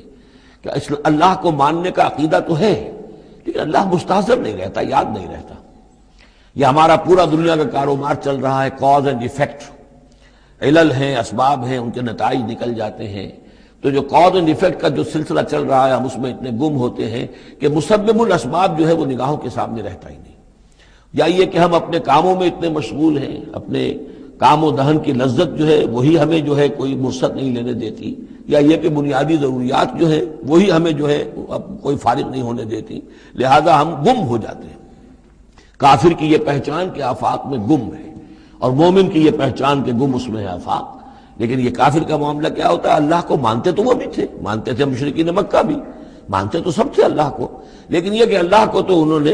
اوجھل کیا ہوا تھا، آنکھ اوجھل پہاڑ اوجھل۔ تم اللہ سے نہیں ڈرتے، میرے خاندان سے ڈرتے ہو۔ وَاتَّخَذْتُمُوهُ وَرَاءَكُمْ ظِهْرِيًّا، اللہ کو تو تم نے اپنی پیٹھوں کے پیچھے پھینکا ہوا ہے، یعنی اسے تو نسیہ منسیہ کیا ہوا ہے، اس کی طرف تمہارا ذہن ہی نہیں ہے۔ ان ربی بما تعملون محیط، جبکہ میرا رب جو کچھ کہ تم کر رہے ہو اس کا احاطہ کیے ہوئے، تمہارا گھیراؤ کیے ہوئے اللہ، تم اس کی گرفت سے نکل کر نہیں جا سکتے۔ وَيَا قَوْمِ اعْمَلُوا عَلَىٰ مَكَانَتِكُمْ إِنِّي عَامِلٌ، اور اے میری قوم کے لوگوں، کرو جو کچھ کر سکتے ہو اپنی جگہ پر، میرے خلاف جو کر سکتے ہو، جو ریشہ دوانیاں کر سکتے ہو، جو اقدام کر سکتے ہو۔ یہ چیلنجنگ انداز جو ہے ان آخری صورتوں میں آپ کو نظر آ رہا ہے، سورہ نام سے چلا آ رہا ہے، اس لیے کہ وہ کشاکش جو تھی حق و باطل کی وہ اس انتہا کو پہنچ چکی تھی کہ اب حضور صلی اللہ علیہ وسلم کی طبیعت کے اندر بھی وہ بیزاری پیدا ہو چکی تھی۔ اب جو کچھ تم کر سکتے ہو کر لو، انی عامل، اپنا سا جو میں کر سکتا ہوں میں کر رہا ہوں، جو کوشش مجھ سے بن آ رہی ہے میں کر رہا ہوں۔ سوف تعلمون، ان قریب تم جان لو گے، من یاتی ہے عذاب یخزیہ ہے، کون ہے وہ جس پر وہ عذاب آئے گا جو اسے رسوا کر دے گا، ومن ہوا کاذب، اور کون ہے وہ جو جھوٹا ہے، میں جھوٹا ہوں یا تم جھوٹے ہو۔ وارتقبوا انی معکم رقیب، تاکتے رہو، انتظار کرو، میں بھی تمہارے ساتھ اب تاک رہا ہوں، منتظر ہوں۔ ولما جاء امرنا، جب ہمارا حکم آ گیا، نجینا شعیبا، ہم نے نجات دے دی شعیب کو، والذین آمنوا معہ، اور ان کو کہ جو اس کے ساتھ ایمان لائے تھے،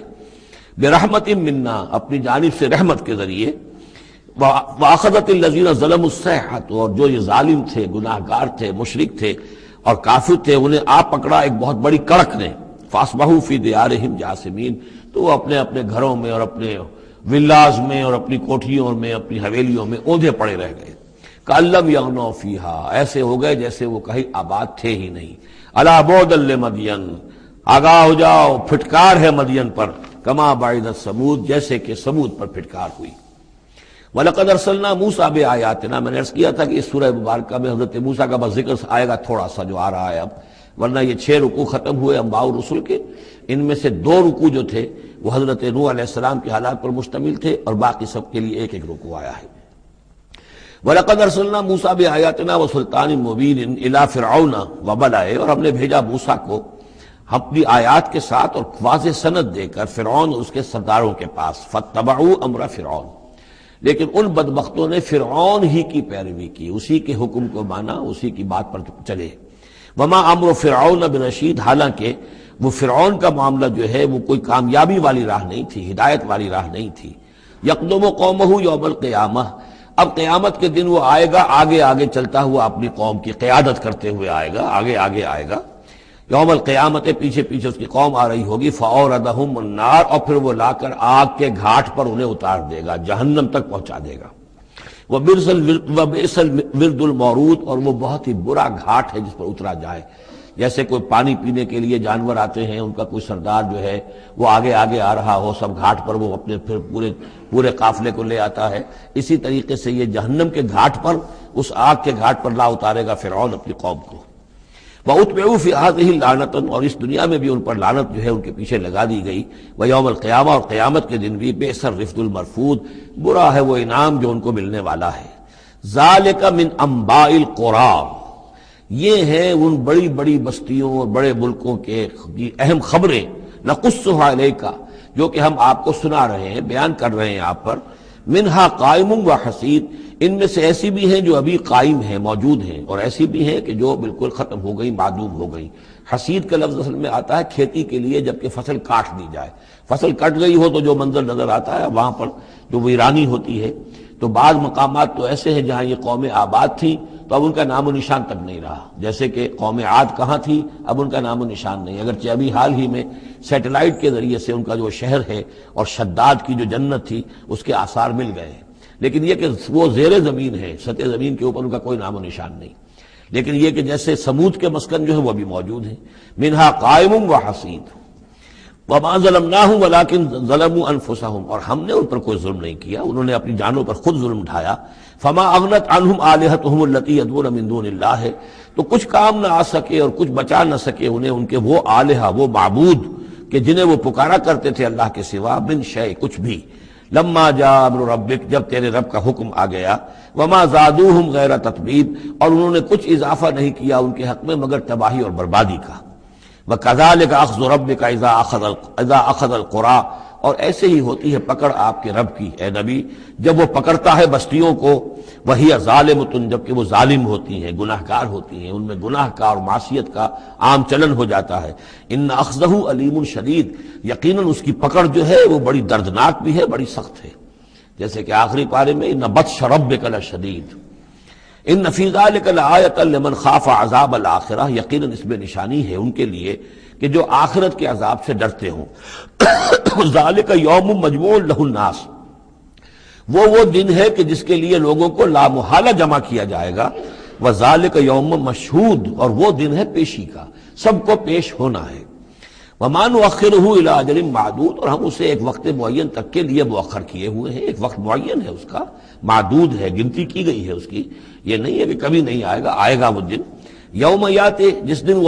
جب کہ وہ دن آ جائے گا، لا تکلم نفس الا باذنہ، کوئی ذی نفس زبان نہیں کھول سکے گا مگر اللہ کے اذن سے۔ فمنہم شقی و سعید، تو انسانوں میں سے شقی بھی ہوں گے، بدبخت بھی ہوں گے، سعید بھی ہوں گے، نیک بخت ہوں گے۔ فاما الذین شقوا، تو وہ لوگ کہ جو بدبخت ہیں، ففی النار لہم فیہا زفیر و شہیق، وہ آگ میں ہوں گے جس میں ان کو وہاں چیخنا چلانا ہے، دھارنا ہے اپنے درد سے، کرب سے۔ خالدین فیہا، اس میں وہ ہمیشہ ہمیش رہیں گے، ما دامت السماوات والارض، جب تک کہ رہے آسمان اور زمین، الا ما شاء ربک، سوائے اس کے کہ جو چاہے تیرا رب۔ یہ ذرا مشکلات القرآن میں سے یہ مقام ہے، یہ واحد مقام ہے کہ جہاں خالدین فیہا ابدا یا خالدین فیہا، اس میں کچھ استثناءات بھی آئی ہیں کہ کب تک یہ رہے گا، جہنم کب تک رہے گی، ما دامت السماوات والارض، جب تک آسمان اور زمین رہیں۔ اب اس سے مراد ابدیت بھی ہو سکتی ہے، اور اس میں کوئی اشارہ بھی ہو سکتا ہے کہ شاید کبھی کوئی وقت آئے کہ یہ جو آسمان اور زمین کی ایک تخلیق اللہ نے کی ہے، یہ ایک خاص اس کا نظام ہے، ایک وقت میں آ کر یہ نظام بدل جائے، پھر کوئی اور آسمان کوئی اور زمین تخلیق فرمائے۔ بہرحال اس وقت تک جب تک کہ یہ آسمان اور زمین باقی رہیں گے تو یہ جو جہنمی لوگ جو ہیں وہ جہنم میں رہیں گے۔ اس میں بھی ایک استثناء، الا ما شاء ربک، اللہ کا اختیار ہے، اگر کسی کو چاہے اس میں سے نکالنا تو اس کا اختیار مطلق ہے، جیسا کہ ہم نے عرض کیا کہ کئی دفعہ عرض کیا ہے کہ جیسے اہل سنت کے نزدیک اللہ تعالیٰ کے بارے میں ہم یہ نہیں کہہ سکتے کہ وہ اس پر عدل کرنا واجب ہے،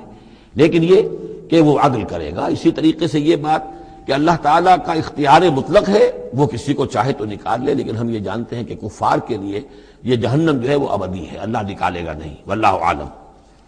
ان ربک فعال لما یرید، یقیناً آپ کا رب جو ہے جو ارادہ کر لے اس کو کر گزرنے والا ہے۔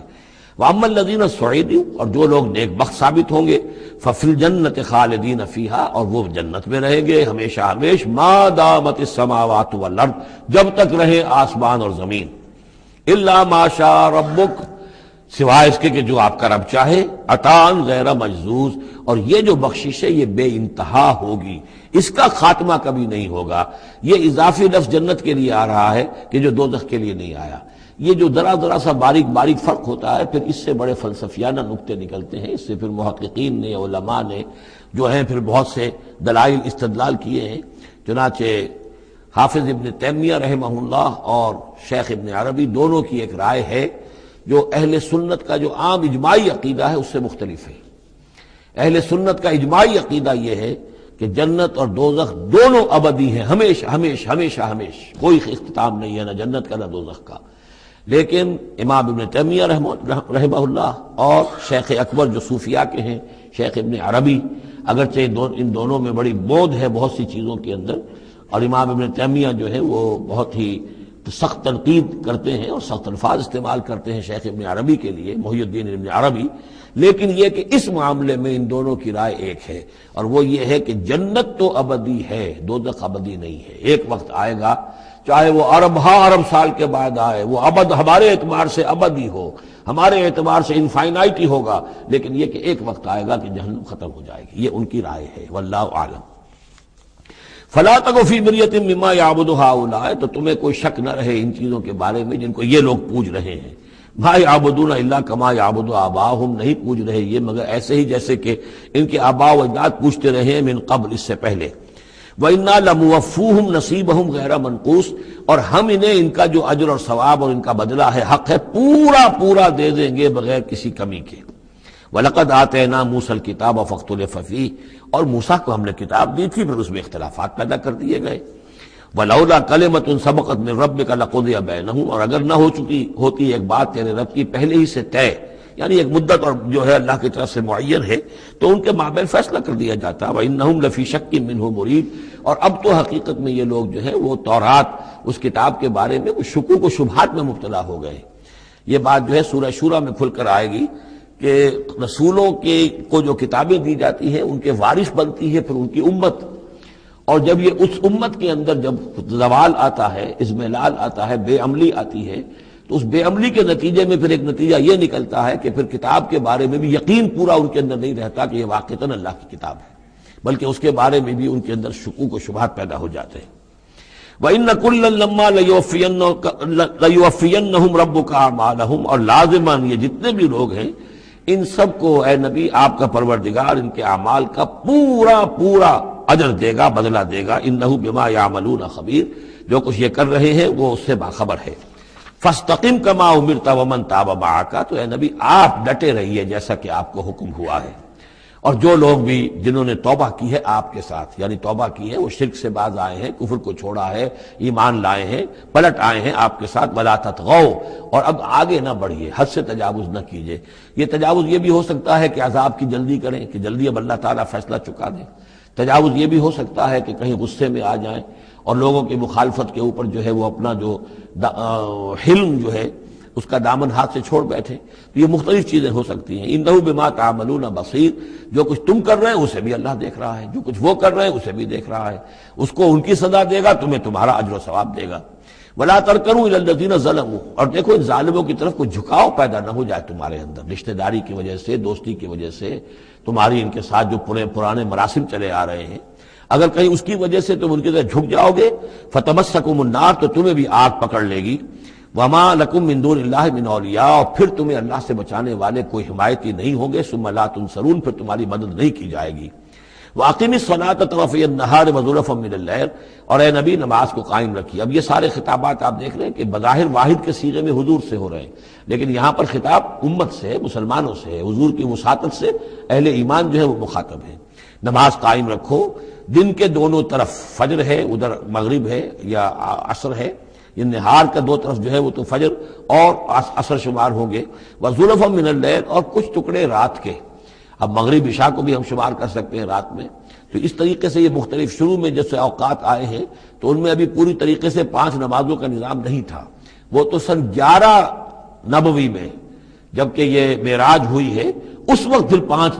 نمازوں کا نظام آیا ہے، ورنہ پورے مکی دور کے 10 برس بلکہ 10.5 برس تک وہ نمازوں کا نظام ایسا ہی تھا کہ کبھی صبح شام کی بات کہہ دی ہے، صبح شام کرو، اور یا یہ کہ سورہ بنی اسرائیل میں بھی ایک بات آ جائے گی، وہ وہاں پڑھیں گے۔ وَأَقِمِ الصَّلَاةَ طَرَفَيَ النَّهَارِ وَزُلَفًا مِّنَ اللَّيْلِ إِنَّ الْحَسَنَاتِ يُذْهِبْنَ السَّيِّئَاتِ، یقیناً نیکیاں بدیوں کو دور کر دیتی ہیں۔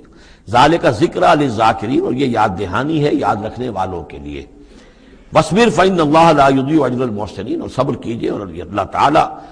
محسنین کا، نیکی کرنے والوں کے صبر کو ضائع نہیں کرتا۔ فَلَوْلَا كَانَ مِنَ الْقُرُونِ مِن قَبْلِكُمْ أُولُو بَقِيَّةٍ، تو کیوں نہ ایسا ہوا کہ ہوتے ان قوموں میں جو تم سے پہلے تھی ایسے اولو بقیہ ہوتے، ایسے حق کے علمبردار ہوتے، ینہون عن الفساد فی الارض، کہ جو لوگوں کو اپنی اپنی قوموں کو روکتے رہتے زمین میں فساد مچانے سے، الا قلیلا ممن انجینا منہم، سوائے اس کے کہ کچھ کم ہوئے، بہت تھوڑے لوگ ہوئے جن میں سے کہ ہم نے بچا لیا۔ یعنی جو لوگ بھی نہیں منکر کرتے رہے، روکتے رہے، بدی سے روکتے رہے، کفر سے روکتے رہے، شرک سے روکتے رہے، ان کے بارے میں بار بار یہ بات آ رہی ہے کہ اللہ تعالیٰ ان کو بچا لیتا ہے۔ وَاتَّبَعَ الَّذِينَ ظَلَمُوا مَا أُتْرِفُوا فِيهِ، اور وہ لوگ کہ جنہوں نے گناہ کی روش اختیار کی، وہ تو انہوں نے پیروی کی اپنی اسی چیزوں کی جس میں کہ ان کو ساز و سامان دیا گیا تھا، عیش جو ان کو دے دیا گیا تھا، کانوا مجرمین وکانوا مجرمین، اور یقیناً وہ مجرم تھے۔ وما كان ربك ليهلك القرى بظلم، اور آپ کا رب بستیوں کو ظلم کے ساتھ ہلاک کرنے والا نہیں ہے کہ بغیر ان کی یعنی خرابی کے اعمال کے، بغیر ان کے جرائم کے ان کو ایسے ہی ہلاک کر دیتا۔ وما كان ربك ليهلك القرى بظلم واهلها مصلحون، جبکہ اس میں بسنے والے لوگ جو ہیں وہ مصلح ہوں، اچھے کردار کے لوگ ہوں، اصلاح کرنے والے ہوں، صالح ہوں۔ وَلَوْ شَاءَ رَبُّكَ لَجَعَلَ النَّاسَ أُمَّةً وَاحِدَةً، اور اگر اللہ چاہتا، آپ کا رب چاہتا تو تمام نوع انسانی کو ایک ہی امت بنا دیتا۔ وَلَا يَزَالُونَ مُخْتَلِفِينَ، لیکن نہیں، یہ اختلاف کرتے ہی رہیں گے۔ انسانوں میں اختلاف ہمیشہ باقی رہے گا، صرف فرق یہ ہے کہ اختلاف کو ایک حد تک رکھا جائے، تفرقہ نہ ہو جائے۔ اختلاف ہے، ایک رائے میری، ایک رائے آپ کی ہے، ٹھیک ہے، آپ کی رائے، آپ کے پاس یہ دلائل ہیں، آپ کا دل اس پر ٹھک گیا ہے، آپ اس پر عمل کیجئے۔ میرے پاس یہ دلیل ہے، میرا دل اس پر ٹھکتا ہے، میں اس حدیث کو زیادہ قوی سمجھتا ہوں، آپ نے اس کو زیادہ جو ہے مضبوط سمجھا ہے، کوئی حرج نہیں۔ میں بھی قرآن و سنت سے استدلال کر رہا ہوں، آپ بھی قرآن و سنت سے استدلال کر رہے ہیں۔ امام ابو حنیفہ نے بھی کیا ہے تو وہیں سے استدلال کیا ہے، امام شافعی نے بھی کیا، تو اختلاف ہے۔ تفرقہ نہ ہو کہ تم اور، من دیگرم تو دیگری، میں اور ہوں تم اور ہو، یہ تفرقہ جو ہے وہ کفر ہے۔ لیکن اختلاف لا یزالون مختلفین، وہ تو یہ ہے کہ گلہائے رنگا رنگ سے ہے رونق چمن، اے ذوق جہاں کو ہے زیب اختلاف سے۔ اختلاف جو ہے مونوٹنی اگر دنیا میں ہو تو طبیعت انسان کی محتاج ہے، یہاں تو یہ کہ رنگا رنگی ہو، تنوع ہو، تو اس سے ہی انسان جو یہاں کی جو زیبائش ہے اور رونقیں ہیں۔ ولا یزالون مختلفین الا من رحم ربک، سوائے اس کے کہ جس پر تیرا رب رحم فرما دے۔ ولذالک خلقہم، اللہ نے بنایا ہی اسی حساب سے ہے ان کو۔ دو افراد کے مزاج ایک نہیں ہے، دو افراد کے انگوٹھوں کی وہ یہ نشان ایک نہیں، لکیریں ایک جیسی نہیں ہیں، دو انسانوں کی شکلیں ایک جیسی نہیں ہیں، یہ تو اللہ تعالیٰ نے بنایا ہے تخلیق کے اندر۔ اب جینز کسی کے کچھ ہیں، کسی کے کچھ ہیں، کسی میں کچھ جو ہے اور اثرات آ رہے ہیں، کسی میں کسی اور طرح کے اثرات آ رہے ہیں۔ الناس کالمعادن، اور یہ تمام انسان بھی معدنیات کی طرح ہیں، تو اس طرح ہی اللہ تعالیٰ نے جو پیدا کیا ہے وہ ایک جیسی شے تو نہیں پیدا کی۔ وَتَمَّتْ كَلِمَةُ رَبِّكَ لَأَمْلَأَنَّ جَهَنَّمَ مِنَ الْجِنَّةِ وَالنَّاسِ أَجْمَعِينَ، اور تیرے رب کی یہ بات پوری ہو کر رہے گی کہ میں پر کر کے رہوں گا جہنم کو جنوں سے اور انسانوں سے، سب سے۔ یعنی اس نے جنت بنائی ہے، اس کو بھی اس نے آباد کرنا ہے اہل حق کے ذریعے سے، جہنم بھی تو بنا رکھی ہے، اس کا ایندھن بھی اسے درکار ہے۔ تو اس دنیا کے اندر جو کفار ہیں، مشرکین ہیں، گناہگار ہیں، جو عیاشیاں کر رہے ہیں، بدماش ہیں اور جو ظالم ہیں، یہ ظاہر بات ہے کہ جہنم کے لیے ایندھن ہے جو اللہ نے فراہم کیا ہے۔ وَكُلًّا نَقُصُّ عَلَيْكَ مِنْ أَنْبَاءِ الرُّسُلِ، اب یہ وہ اصطلاح آ گئی جس کا میں بار بار ذکر کر رہا تھا، انباء الرسل۔ اور یہ سب چیزیں جو ہم بیان کر رہے ہیں محمد آپ پر، یہ رسولوں کی بڑی اہم خبروں میں سے ہیں۔ حضرت نوح، حضرت ہود، حضرت صالح، حضرت لوط، حضرت شعیب، حضرت موسیٰ، یہ حالات جو بیان کر رہے ہیں، من انباء الرسل ما نثبت به فؤادک، اور یہ اس لیے تاکہ اس کے ذریعے سے آپ کے دل کو جما دیں، مضبوطی دیں۔ یعنی جو کچھ آپ پر اور آپ کے ساتھی اہل ایمان پر آج بیت رہی ہے، کوئی نئی بات نہیں ہے، ہمیشہ یہی ہوا ہے۔ ہمارے رسول جب بھی آئے ایسی مخالفت ہوئی ہے، اسی طرح کی انہوں نے مشقتیں جھیلی ہیں۔ حضرت شعیب کو بھی یہی کہا گیا کہ اگر تمہارا خاندان نہ ہوتا تو ہم کبھی کہ تمہیں جو ہلاک کر چکے ہوتے، تو اگر اسی صورت سے آ جائے محمد صلی اللہ علیہ وسلم آپ دو چار ہیں تو یہ کوئی نئی بات نہیں ہے، یہ تو گویا کہ اس راستے کے یہ تو لازمی جو ہے اس کے حالات ہیں۔ تو اس سے یہ کہ دل کو تثبیت ہوتی ہے کہ بالآخر کامیاب کون ہوا، آیا حضرت شعیب کی قوم کامیاب ہوئی یا حضرت شعیب کامیاب ہوئے؟ تو بالآخر کامیابی اے نبی آپ کی اور آپ کے ساتھیوں کی ہے۔ وَجَاءَكَ فِي هَذِهِ الْحَقُّ، اور اس قرآن میں یا اس سورہ مبارکہ میں آپ کے پاس حق آ گیا ہے، وَمَوْعِظَةٌ، اور نصیحت آ گئی ہے، وَذِكْرَى، اور یاد دہانی آ گئی ہے، لِلْمُؤْمِنِينَ، اہل ایمان کے لیے۔ وَقُلْ لِلَّذِينَ لَا يُؤْمِنُونَ، اور کہہ دیجئے ان لوگوں سے جو ایمان نہیں رکھتے، اعملوا علی مکانتکم،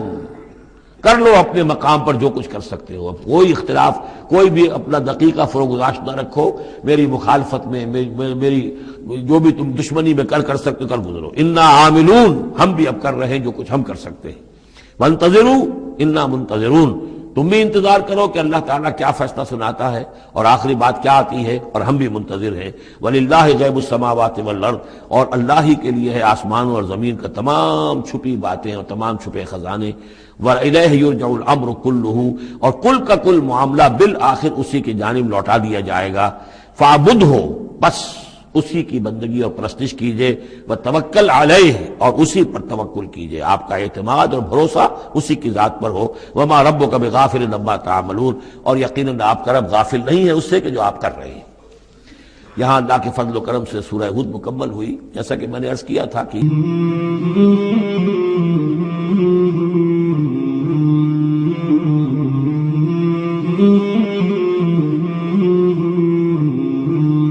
مولاي صل وسلم دائما